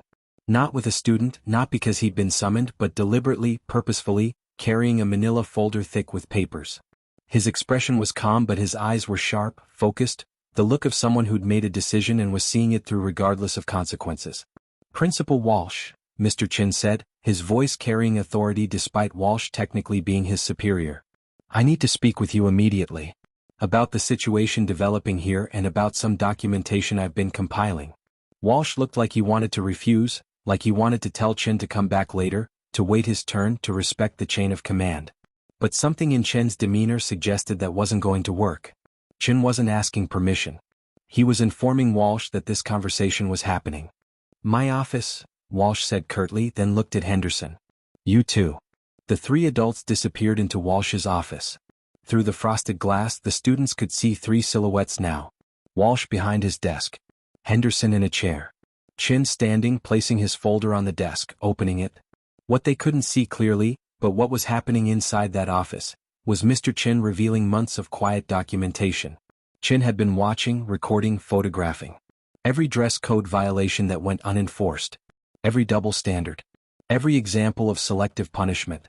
He spread photographs across Walsh's desk like evidence in a courtroom. A white sophomore girl with bright pink hair, vivid and unnatural, walking through hallways week after week. No dress code violation. A white senior boy with ripped jeans so torn they were more holes than fabric. No dress code violation. A white junior with a visible tattoo on her forearm that she made no effort to hide. No dress code violation. Then he pulled out a chart he'd created, and this is where his history teacher skills came into play. Chin had data. He tracked every documented dress code violation for the past 3 academic years.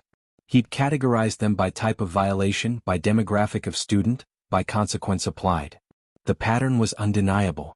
When white students pushed boundaries, they received verbal warnings at most. When students of color did the same, they received written referrals, parent meetings, threats of suspension. The chart showed it all in stark black and white. Literally. Black students, 83% of all dress code referrals despite making up 3% of the student population. Lating students, 12% of referrals, 4% of population. White students, 5% of referrals, 87% of population. I've been watching this happen for 4 years. Chen's voice was quiet, but it carried through the door, and Amara could hear it from the waiting area. I've watched students of color get punished for things white students do without consequence. I've watched the system protect itself by dealing with each case individually, preventing anyone from seeing the pattern. I stayed silent because I wanted to keep my job, because I didn't want to rock the boat, because I told myself it wasn't my place. But I can't stay silent anymore. Not after what I witnessed in that hallway on Wednesday. Not after watching you threaten a 14-year-old girl's future over braids. There was silence from inside the office. Long, heavy silence. Then Walsh's voice, tight and controlled. Mr. Chen, this documentation is... I'll need time to review this. This is serious. The implications of what you're suggesting. I'm not suggesting anything, Chen interrupted.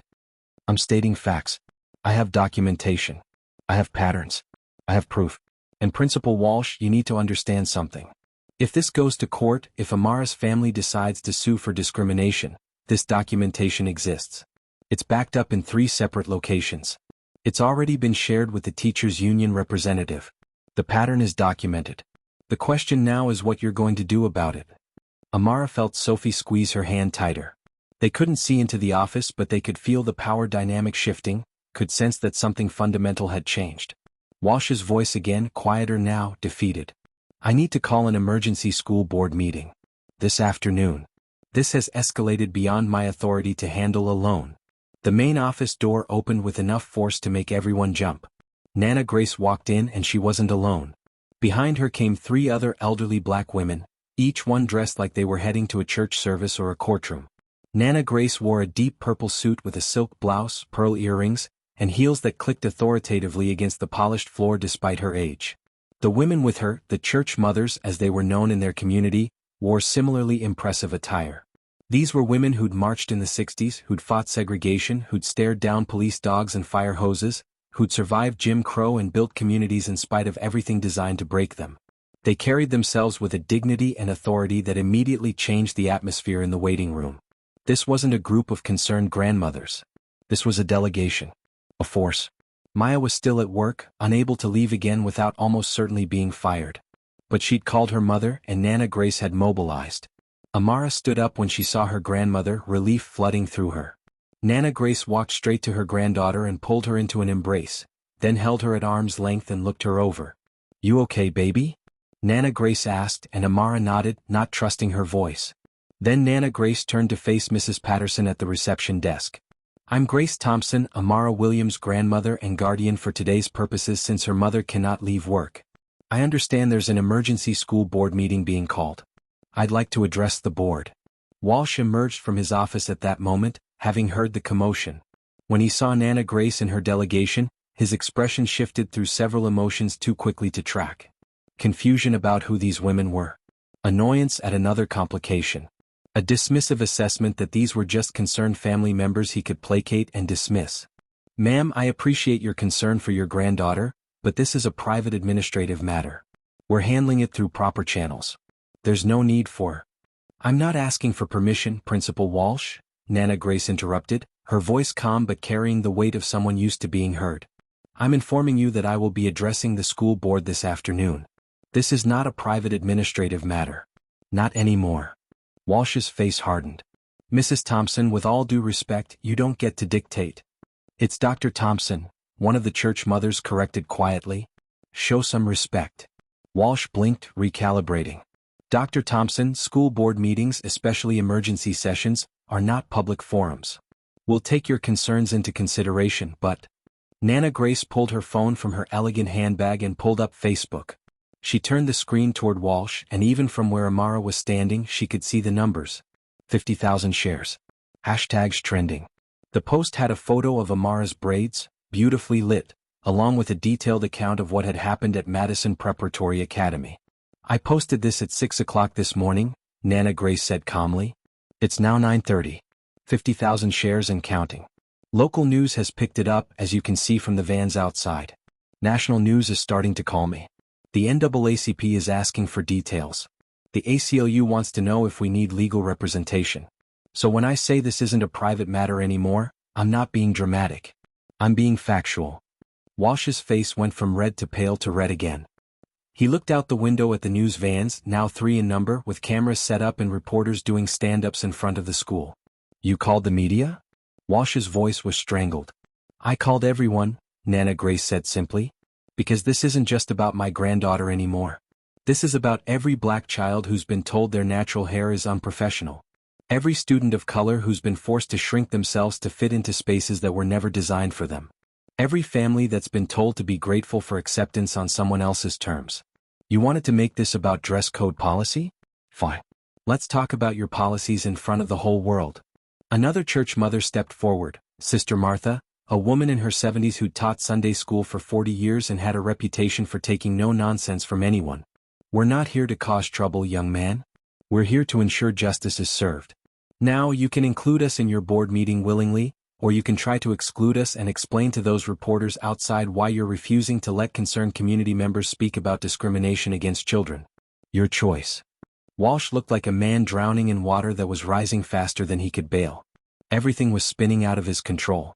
What should have been a simple disciplinary action handled quietly and forgotten by next week, had become a media circus, a potential civil rights case, and a public relations disaster all in the span of 2 hours.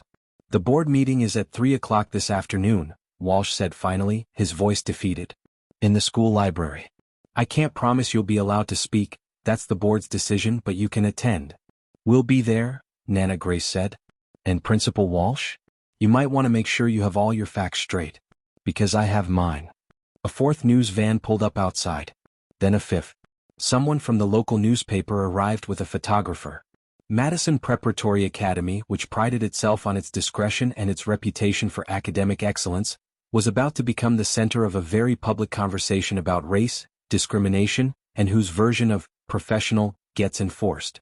By 3 o'clock that afternoon, the Madison Prep Library had been transformed into something between a courtroom and a circus. The large wooden table that normally held students studying for AP exams now seated 7 school board members, their faces ranging from confused to annoyed to deeply concerned. At the head of the table sat Dr. Eleanor Hartman, the board president, a 62-year-old white woman whose family name was on one of the school's buildings and whose personal wealth had funded the new gymnasium.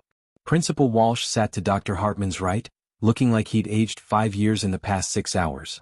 Ms. Henderson sat beside him, her hands clasped so tightly in her lap that her knuckles had gone white. The school's attorney, Jennifer Morrison, had papers spread in front of her, preparing for what she clearly anticipated would be a contentious meeting. On the other side of the room sat Amara with Nana Grace and the church mothers. Maya had managed to leave work early again, consequences be damned, and sat next to her daughter holding her hand. The 5 students who'd walked out in solidarity were there with their parents, some of whom looked supportive and others who looked distinctly unhappy with their children's choices. Mr. Chin sat alone, his folder of documentation on his lap, his expression calm but determined. The media had been barred from entering the library itself, but they lined the hallway outside, cameras ready, reporters preparing their stories.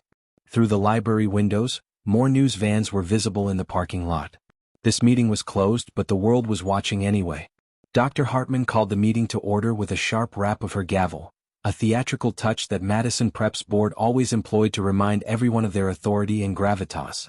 This emergency session has been called to address a disciplinary situation that has, unfortunately, attracted unwanted attention to our institution, Dr. Hartman began, her tone making it clear that the unwanted attention was the real problem, not the discrimination that had sparked it.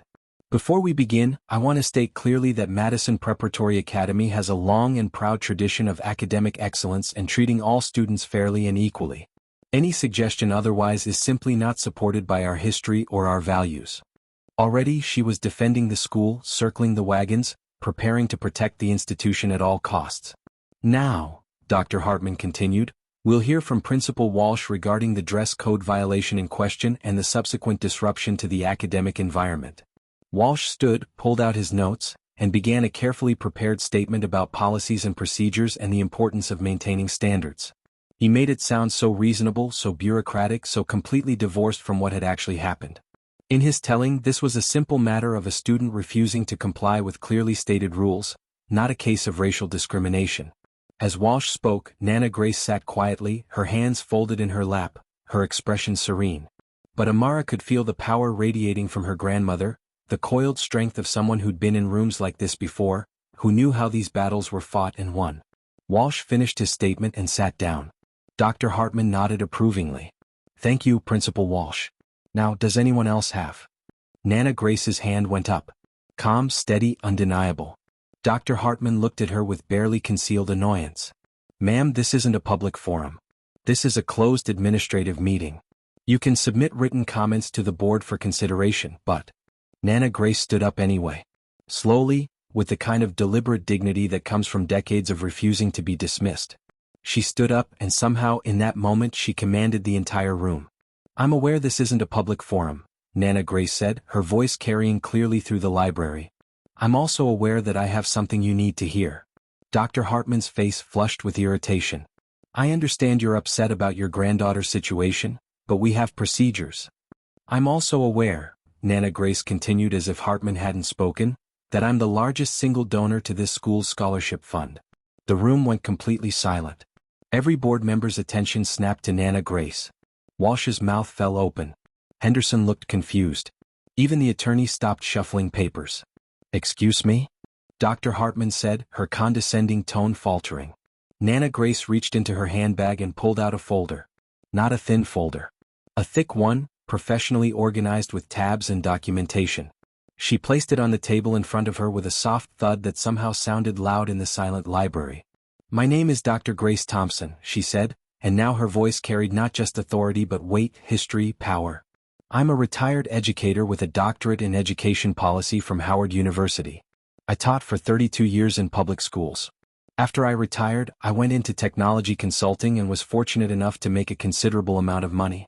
10 years ago, I established an anonymous scholarship fund at Madison Preparatory Academy with an initial endowment of $2 million. You could have heard a pin drop. Every person in that room was frozen, processing what they just heard. Nana Grace continued, opening her folder and pulling out documents. "The Thompson Scholarship Fund currently supports 31 students at Madison Prep, including my granddaughter Amara. The fund provides full tuition, books, and supplies for students from underserved communities who demonstrate academic excellence. I insisted the fund remain anonymous because I didn't want the students to feel like charity cases. I wanted them to feel like they'd earned their place here. Because they had." She pulled out more papers, laying them on the table with the precision of someone building a case. 10 years of tax documents showing my donations. Letters from the school thanking the anonymous donor. Financial statements showing the fund's current value of over $3 million after growth and additional contributions. Every document proving that I am the Thompson behind the Thompson Scholarship Fund. Dr. Hartman looked like she'd been hit with a brick. The other board members were frantically whispering to each other. Walsh had gone pale. The attorney was speed reading through legal documents, probably trying to figure out the implications. If you're watching this and you've ever felt powerless against a system designed to dismiss you, drop a comment about how you found your power. Because what Nana Grace is about to do with the leverage she just revealed is going to change everything at Madison Prep. And if you need to see how this confrontation ends, if you have to know what happens when a grandmother goes to war for her granddaughter's dignity, if you want to witness the moment justice actually gets served, subscribe right now. Because the next 10 minutes are going to be unforgettable. Nana Grace wasn't finished. She looked directly at Dr. Hartman, her gaze steady and unflinching. "I stayed anonymous for a decade," Nana Grace said quietly. "I watched this school from a distance, hoping my investment in these children would be matched by the institution's investment in their success and well-being. I watched the diversity numbers. I watched the retention rates. I watched students of color arrive here full of hope and slowly realize they'd have to make themselves smaller to survive. And I kept donating anyway, hoping things would improve." She paused, letting the weight of her words settle. "But today my granddaughter, a student funded by my scholarship, was threatened with suspension for wearing her natural hair in a traditional protective style. Today I watched this institution prove that it values compliance over dignity, reputation over justice, the comfort of the privileged over the humanity of Black children. And today I'm making my presence known." Nana Grace placed one more document on the table. A letter, formal and legal, with a law firm's letterhead visible at the top. "This is a formal notice that the Thompson Scholarship Fund is under review. Pending the outcome of this meeting and the actions this board takes regarding my granddaughter's situation and the systemic discrimination Mr. Chen has documented, I will decide whether to continue funding scholarships here or to transfer the entire endowment to an institution that actually values the students it claims to serve. The implications hit the room like a bomb. $3 million. 31 students whose education depended on that funding. The diversity numbers that would collapse without those scholarships. The reputation damage if word got out that the school's largest donor pulled funding over racial discrimination. Dr. Hartman's hands were shaking as she processed what she was hearing. Walsh looked like he might be sick. Henderson had tears streaming down her face, finally understanding the magnitude of what her actions had set in motion. Nana Grace stood there, 78 years old, 5 foot 4 inches of concentrated power and purpose, having just flipped the entire power dynamic in that room. She wasn't asking for mercy. She wasn't begging for consideration. She was making demands from a position of strength. Now, Nana Grace said calmly, shall we discuss how Madison Preparatory Academy is going to address its discriminatory policies? Or shall we discuss how I'm going to explain to 31 students and their families why their scholarships are being transferred to a different school? The board meeting had just become a very different kind of negotiation. Nana Grace remained standing, her presence filling the library in a way that had nothing to do with her physical size and everything to do with the moral authority she carried. The board members sat frozen, their carefully prepared defenses crumbling in the face of this revelation. Dr. Eleanor Hartman, who moments ago had been dismissing Nana Grace as just another concerned grandmother, now looked at her with a mixture of shock and fear, the kind of fear that comes when you realize you've severely miscalculated. Before you decide how to respond, Nana Grace said, her voice gentle but unyielding, let me tell you why this matters so much to me. Let me tell you why I'm willing to pull $3 million from an institution I've supported for a decade. She walked slowly around the table, not pacing nervously but moving with purpose, making eye contact with each board member as she spoke. This wasn't a speech she'd prepared that morning. These were words she'd been carrying for 50 years. In 1973, I graduated from Howard University with a degree in education and a fire in my belly to change the world. I got a job teaching English at a public high school in Washington, D.C., one of the first black teachers they'd hired. I was 23 years old and I thought I could make a difference. I wore my hair natural in an afro because it was the 70s and black was beautiful and I was proud of who I was. Nana Grace's voice carried the weight of memory, of old pain that had never quite healed. My principal called me into his office after my second week. He was a white man, probably in his 50s, and he told me very kindly, very reasonably, that if I wanted to be taken seriously as an educator, if I wanted parents to respect me, if I wanted to advance in my career, I needed to present myself more professionally. He suggested I straighten my hair. For the good of my career, he said. To be a role model for the students, he said. To show them that success meant assimilation. Several board members shifted uncomfortably in their seats. Amara watched her grandmother, seeing the pain in her eyes even as her voice remained steady. I was 23 and terrified of losing my job, Nana Grace continued. So I did it. I bought a relaxer and I chemically straightened my hair and I burned my scalp and I cried in my bathroom while I washed out the chemicals. I showed up to school the next week with straight hair, and my principal smiled and told me I looked much better. Much more professional. Much more acceptable. Nana Grace paused, letting the parallel sink in. Amara. The braids. Henderson's demand. History repeating itself 50 years later. I kept my hair straightened for 12 years. 12 years of chemical burns. 12 years of heat damage. 12 years of looking in the mirror and seeing someone who'd made herself smaller to be acceptable. And you know what the worst part was? I was good at my job. I was an excellent teacher. My students loved me. Parents respected me. I won awards. And none of that had anything to do with my hair. But I'd learned the lesson that being black and proud of it meant sacrificing opportunities. She returned to her position at the table, placing her hands flat on the wood, leaning forward slightly. After I retired from teaching, I started consulting for education technology companies. Turns out I had a knack for it. I understood how schools worked, what teachers needed, how students learned. I made investments, started my own company, and by the grace of God and a lot of hard work, I made money. Real money. The kind of money that gives you choices. Nana Grace's expression softened slightly as she looked at Amara. When I established the scholarship fund 10 years ago, I had one condition. Just one. The money was to support diverse students fully. Not just get them in the door and expect them to assimilate. Not just tolerate their presence while making them shrink themselves to fit. Fully support them. Their identities, their cultures, their natural selves. That was the deal. That was what my $2 million was buying.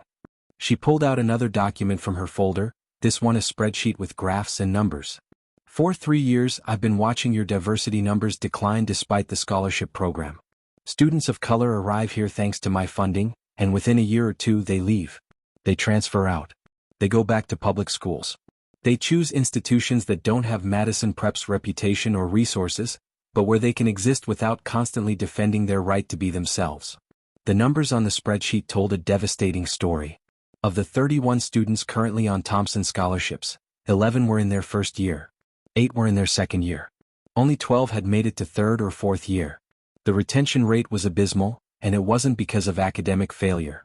Students were leaving because they couldn't sustain the emotional cost of constantly shrinking themselves. I told myself it would get better, Nana Grace said, her voice dropping to something almost confessional. I told myself that Madison Prep was trying, that change takes time, that at least these students were getting opportunities they wouldn't have had otherwise. I stayed silent. I kept donating. I hoped. She looked directly at Dr. Hartman, then at Walsh, then at Henderson. But today my granddaughter, an honor roll student who's never had a disciplinary issue in her life, was threatened with suspension for wearing braids. Beautiful braids that her grandmother spent 12 hours creating.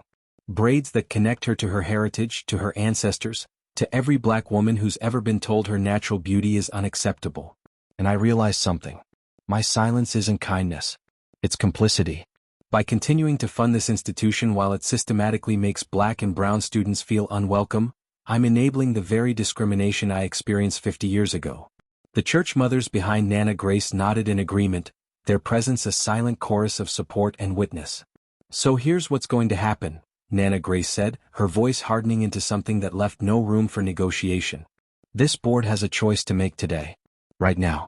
You can revise your dress code policies using explicit equity language that protects students' cultural expressions and natural hairstyles. You can commit to mandatory bias training for every faculty member, not the performative kind but real training with accountability. You can create a diversity committee that includes actual student voices with actual power, not token representation. You can demonstrate, through concrete actions, that Madison Preparatory Academy is committed to supporting all students fully. She paused, letting the weight of the alternative hang in the air. Or you can continue as you have been, protecting your reputation over your students, valuing compliance over dignity, maintaining policies that sound neutral but are enforced with bias. And if you choose that path, every penny of the Thompson Scholarship Fund will be withdrawn and transferred to institutions that actually deserve it. That's $3 million. That's 40% of your total scholarship funding. That's 31 students whose families will be notified that their scholarships are being moved to schools that value them. Dr. Hartman's face had gone from flushed to pale. She looked at the other board members, all of whom were frantically calculating the implications. Losing $3 million. Losing 31 students. The diversity numbers collapsing even further. The media coverage that would follow. The national attention. The questions about why the school's largest donor pulled funding over racial discrimination. The choice is yours, Nana Grace said simply. But make no mistake. This isn't a negotiation. These are the terms. You either commit to real change today with concrete actions and timelines, or you lose my support. Permanently. She sat down, folded her hands in her lap, and waited. The power in that room had shifted completely. The board that had gathered to rubber stamp a student's suspension now faced a crisis that could define the school for generations. And the elderly black woman they tried to dismiss as an interfering grandmother had just revealed herself as the person who held their future in her hands. After a moment of stunned silence, Dr. Hartman cleared her throat and looked at Ms. Henderson. Patricia, you initiated this situation. Would you like to explain your perspective? It was a loaded question, an invitation for Henderson to dig herself deeper or somehow salvage the situation. Henderson stood on shaking legs, her face blotchy from crying that had started the moment Nana Grace revealed who she was. I never meant any harm, Henderson began, her voice wavering. I was just following policy. I've been teaching here for 15 years, and I've always tried to treat every student the same, regardless of race or background. I have black friends. I voted for Obama. Twice. I don't have a racist bone in my body. I was just trying to maintain standards, the same standards I apply to everyone. It was the same defense she'd given before, the same justification, but now it sounded hollow even to her own ears. In a room full of people who'd just heard Nana Grace's story, who'd seen Mr. Chen's documentation of selective enforcement, who understood the systemic nature of what had happened, Henderson's claims of colorblindness rang false. When I told Amara to remove her braids, Henderson continued, tears streaming down her face now, I genuinely thought I was enforcing the dress code fairly. I didn't think about her culture or her heritage or what those braids meant to her. I just saw something that looked different from what I was used to, and I labeled it as unprofessional. I didn't mean to hurt her. I didn't mean to discriminate. I was just. She trailed off, unable to finish the sentence, unable to justify what she'd done now that she was forced to see it through someone else's eyes. That's when Amara stood up. Her mother tried to pull her back down, concerned about what might happen if her daughter spoke, but Amara gently pulled away and stepped forward. Her voice was shaking, but it was clear, carrying through the library with a strength that surprised even her. Miss Henderson, can I say something? Henderson nodded, unable to speak, tears still flowing. You asked me why this matters so much, Amara said, her hands trembling but her gaze steady. You said it was just hair. You said it wasn't about race. But Miss Henderson, it was never just hair. When you looked at my braids and decided they were unprofessional, you were telling me that the way I naturally exist in the world is unacceptable. You were telling me that to be worthy of education, to be worthy of respect, to be worthy of belonging here, I had to hide parts of myself. Amara's voice grew stronger as she spoke, finding power in articulating what she'd felt but struggled to express. These braids connect me to my grandmother, who spent 12 hours creating them with hands that have arthritis but wanted to give me something beautiful. They connect me to my mother, who was sent home from school for her afro and learned to make herself smaller. They connect me to every black woman who came before me, who fought for the right to exist as herself. When you told me to take them out, you weren't just enforcing a policy. You were continuing a legacy of telling black people that we need to assimilate to be acceptable. Henderson was sobbing openly now, whether from genuine remorse or from the public humiliation of being called out, it was impossible to tell. Maybe both. But you know what? Amara continued, and now there was something almost gentle in her voice. I want to thank you, Miss Henderson. Because you taught me something more important than anything in To Kill a Mockingbird. You taught me what injustice looks like when it's wearing a professional smile and claiming to be fair. You taught me that systems of oppression don't require people who think they're racist. They just require people who don't question their own biases. You taught me that I have to stand up for myself because no one else will. So thank you. You taught me more about fighting injustice than Atticus Finch ever could. The room was absolutely silent. Amara sat back down and her mother immediately wrapped an arm around her, pulling her close, whispering, I'm so proud of you, into her hair. Henderson stood there for another moment, then collapsed back into her chair, her face in her hands. Principal Walsh, looking like he wanted to be anywhere else in the world, leaned over and whispered something to her. Then he addressed the board. Given the circumstances and the severity of this situation, I recommend that Ms. Henderson be placed on administrative leave pending a full review of this incident and her continued employment at Madison Preparatory Academy. Reading between the lines was easy. Henderson was being forced out. They couldn't fire her immediately without due process, but administrative leave was the first step toward an exit that would be framed as voluntary resignation but was anything but. Dr. Hartman looked around the table at her fellow board members. Silent communication passed between them, the kind that happens in rooms of power where everyone understands what's at stake. They could fight this, dig in, defend their policies and their teacher and their reputation. Or they could recognize that they'd lost, that Nana Grace held all the cards, that the only path forward was capitulation dressed up as progressive leadership. I'd like to call for a vote, Dr. Hartman said, her voice strained but controlled. The board will vote on a comprehensive package of reforms to be implemented immediately. She listed them, reading from notes that the school's attorney had frantically scribbled during Nana Grace's speech. First, complete revision of the dress code policy to include explicit equity language protecting students' cultural expressions, religious practices, and natural hairstyles. The revision will specifically reference the Crown Act and will be reviewed by civil rights attorneys before implementation. Second, mandatory bias and equity training for all faculty and staff, to be conducted by external experts with proven track records, not internal HR seminars. Attendance is mandatory, and completion will be tied to continued employment. Third, creation of a student equity council with real authority to review policies and make recommendations. The council will include elected student representatives, will meet monthly, and will have a direct line to the board. Their recommendations must be formally addressed, not ignored. Fourth, a comprehensive review of all disciplinary actions from the past 3 years, categorized by student demographics, to identify patterns of bias. The results will be made public and will guide additional reforms. She paused, then added, Fifth, immediate expungement of all records related to Amara Williams' dress code referral and the walkout students' disciplinary actions. Full apologies to be issued to all students involved. Dr. Hartman looked around the table. All in favor? 7 hands went up. Unanimous. Not because they all believed in the reforms, but because they understood they had no choice. Nana Grace had given them an ultimatum backed by $3 million and national media attention. They could evolve or they could collapse. The motion passes, Dr. Hartman said, and you could hear the defeat in her voice even as she tried to frame it as leadership. Madison Preparatory Academy commits to these reforms, effective immediately. Then she turned to Ms. Henderson, who was still crying silently in her chair. Patricia, I think it would be best if you submitted your resignation. We can work out the details privately, but given the circumstances. Henderson nodded, unable to speak, and stood up. She walked out of the library without looking at anyone, her 15-year career at Madison Prep ending in disgrace and tears.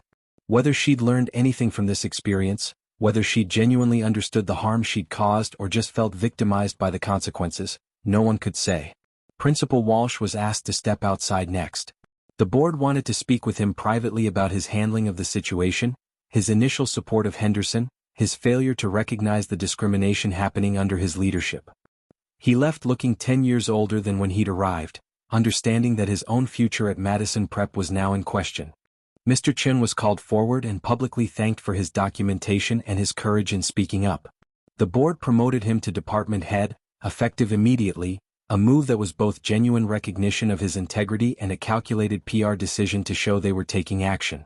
The 5 students who'd walked out in solidarity with Amara were told that their records would be cleared, that their courage was appreciated, and that they'd be invited to join the new Student Equity Council. Their parents, some of whom had arrived ready to defend their children and others who'd arrived ready to ground them for a month, all left looking relieved and proud. And finally, Dr. Hartman turned to Amara and Nana Grace. Dr. Thompson, on behalf of Madison Preparatory Academy, I want to apologize for the harm caused to your granddaughter. We failed her, and in failing her, we failed our mission. We're grateful that you're giving us the opportunity to do better, and we commit to earning back your trust. Nana Grace nodded regally, accepting the apology without letting them off the hook. I'll be watching closely. My donations will continue, but they're now contingent on demonstrated progress. I want quarterly reports on the Equity Council's work, on the training implementation, on the disciplinary data. Transparency and accountability, or the money goes elsewhere. Understood, Dr. Hartman said. The meeting adjourned. As people filed out of the library, past the media still waiting in the hallways, past the cameras and the reporters shouting questions, Amara walked beside her grandmother and her mother. 3 generations of black women who'd each fought the same battle in different eras, but this time they'd won. 1 month later, Madison Preparatory Academy looked different. Not physically, the buildings were the same, the manicured lawns still perfect, the fountain still bubbling in the courtyard.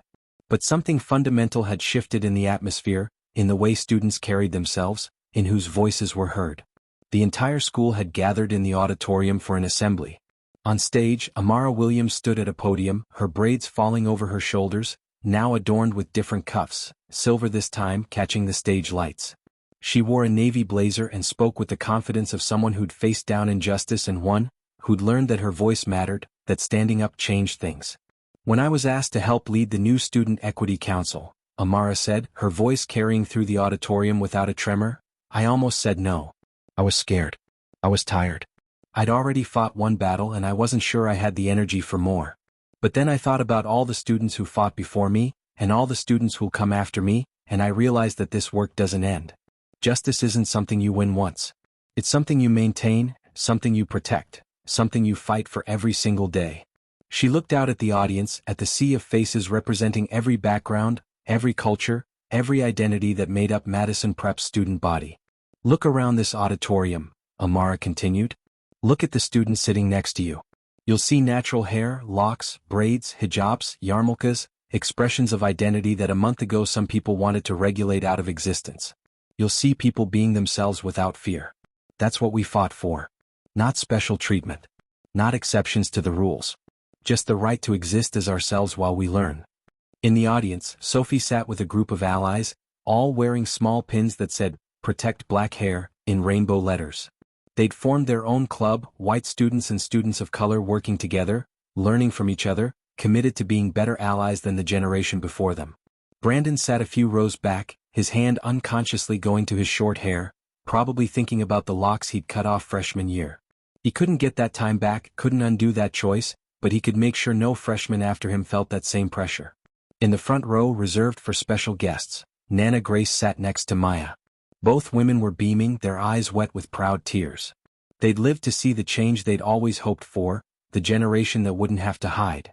And at the side of the stage, watching with approval, stood the new interim principal, Dr. Aisha Williams, a black woman with locks down to her waist and a PhD in education equity. The board had appointed her while they searched for a permanent replacement for Walsh, who'd been asked to resign.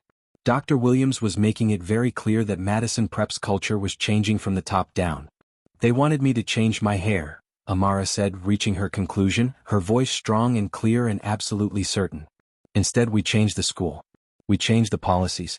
We changed who gets to decide what's professional. We changed who gets a voice in the decisions that affect us. And we're not done changing things. The Equity Council meets every other Tuesday after school, and all students are welcome. Because this isn't about one girl's braids anymore. This is about building a school where everyone belongs. The auditorium erupted in applause. Students stood, clapping and cheering, the sound washing over Amara like a wave. She looked down at her grandmother, who nodded once, a gesture that said everything. You did good, baby girl. You did real good. After the assembly, Amara walked through the hallways of Madison Prep with her head high, her braids swaying with each step, the gold cuffs, no silver today, catching the light. Students she didn't know smiled at her as she passed. Underclassmen who'd heard the story looked at her with something like awe. And then she saw her.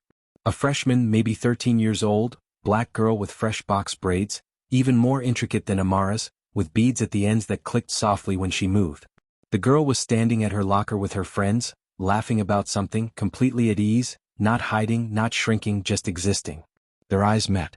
The younger girl smiled, a smile that said thank you without words, a smile that said you made this possible, a smile that said I don't have to fight the battle you fought because you already won it for me. Amara smiled back, and in that moment she understood why Nana Grace had fought, why her mother had sacrificed, why the church mothers had shown up, why Mr. Chin had documented, why Sophie had walked out. This was why. This girl and every girl like her, getting to be herself without fear. The screen faded to black and white text appeared. Following Madison Preparatory Academy's policy changes, 47 other schools in the district initiated reviews of their dress codes. The Thompson Scholarship Fund continues to support students pursuing education with dignity. Ms. Henderson resigned and did not return to teaching. Principal Walsh accepted an early retirement package. Mr. Chen's documentation is now used in equity training sessions across the state. And below that, Amara Williams graduated as valedictorian 3 years later and is currently attending Howard University, studying civil rights law. Her braids are still beautiful. Have you ever stood up for something that mattered even when it scared you? Have you ever been the change you wanted to see even when it cost you something? Drop your story in the comments because every act of courage, no matter how small, creates ripples that change the world. If this story moved you, if Amara's journey inspired you, if you believe that every student deserves to learn as themselves without fear or shame, share this video. Let it reach the students who need to hear that their natural selves are beautiful and acceptable. Let it reach the educators who need to understand the impact of their biases. Let it reach the parents fighting these battles for their children. Let it reach everyone who's ever been told to make themselves smaller to fit in. And subscribe because stories like this, stories about ordinary people finding extraordinary courage, stories about justice prevailing against systems designed to prevent it, stories about love and dignity and the refusal to be diminished. These are the stories that matter. These are the stories that change hearts and minds and policies and lives. Amara walked into Madison Prep being told her hair was wrong. She walked out having changed the entire school.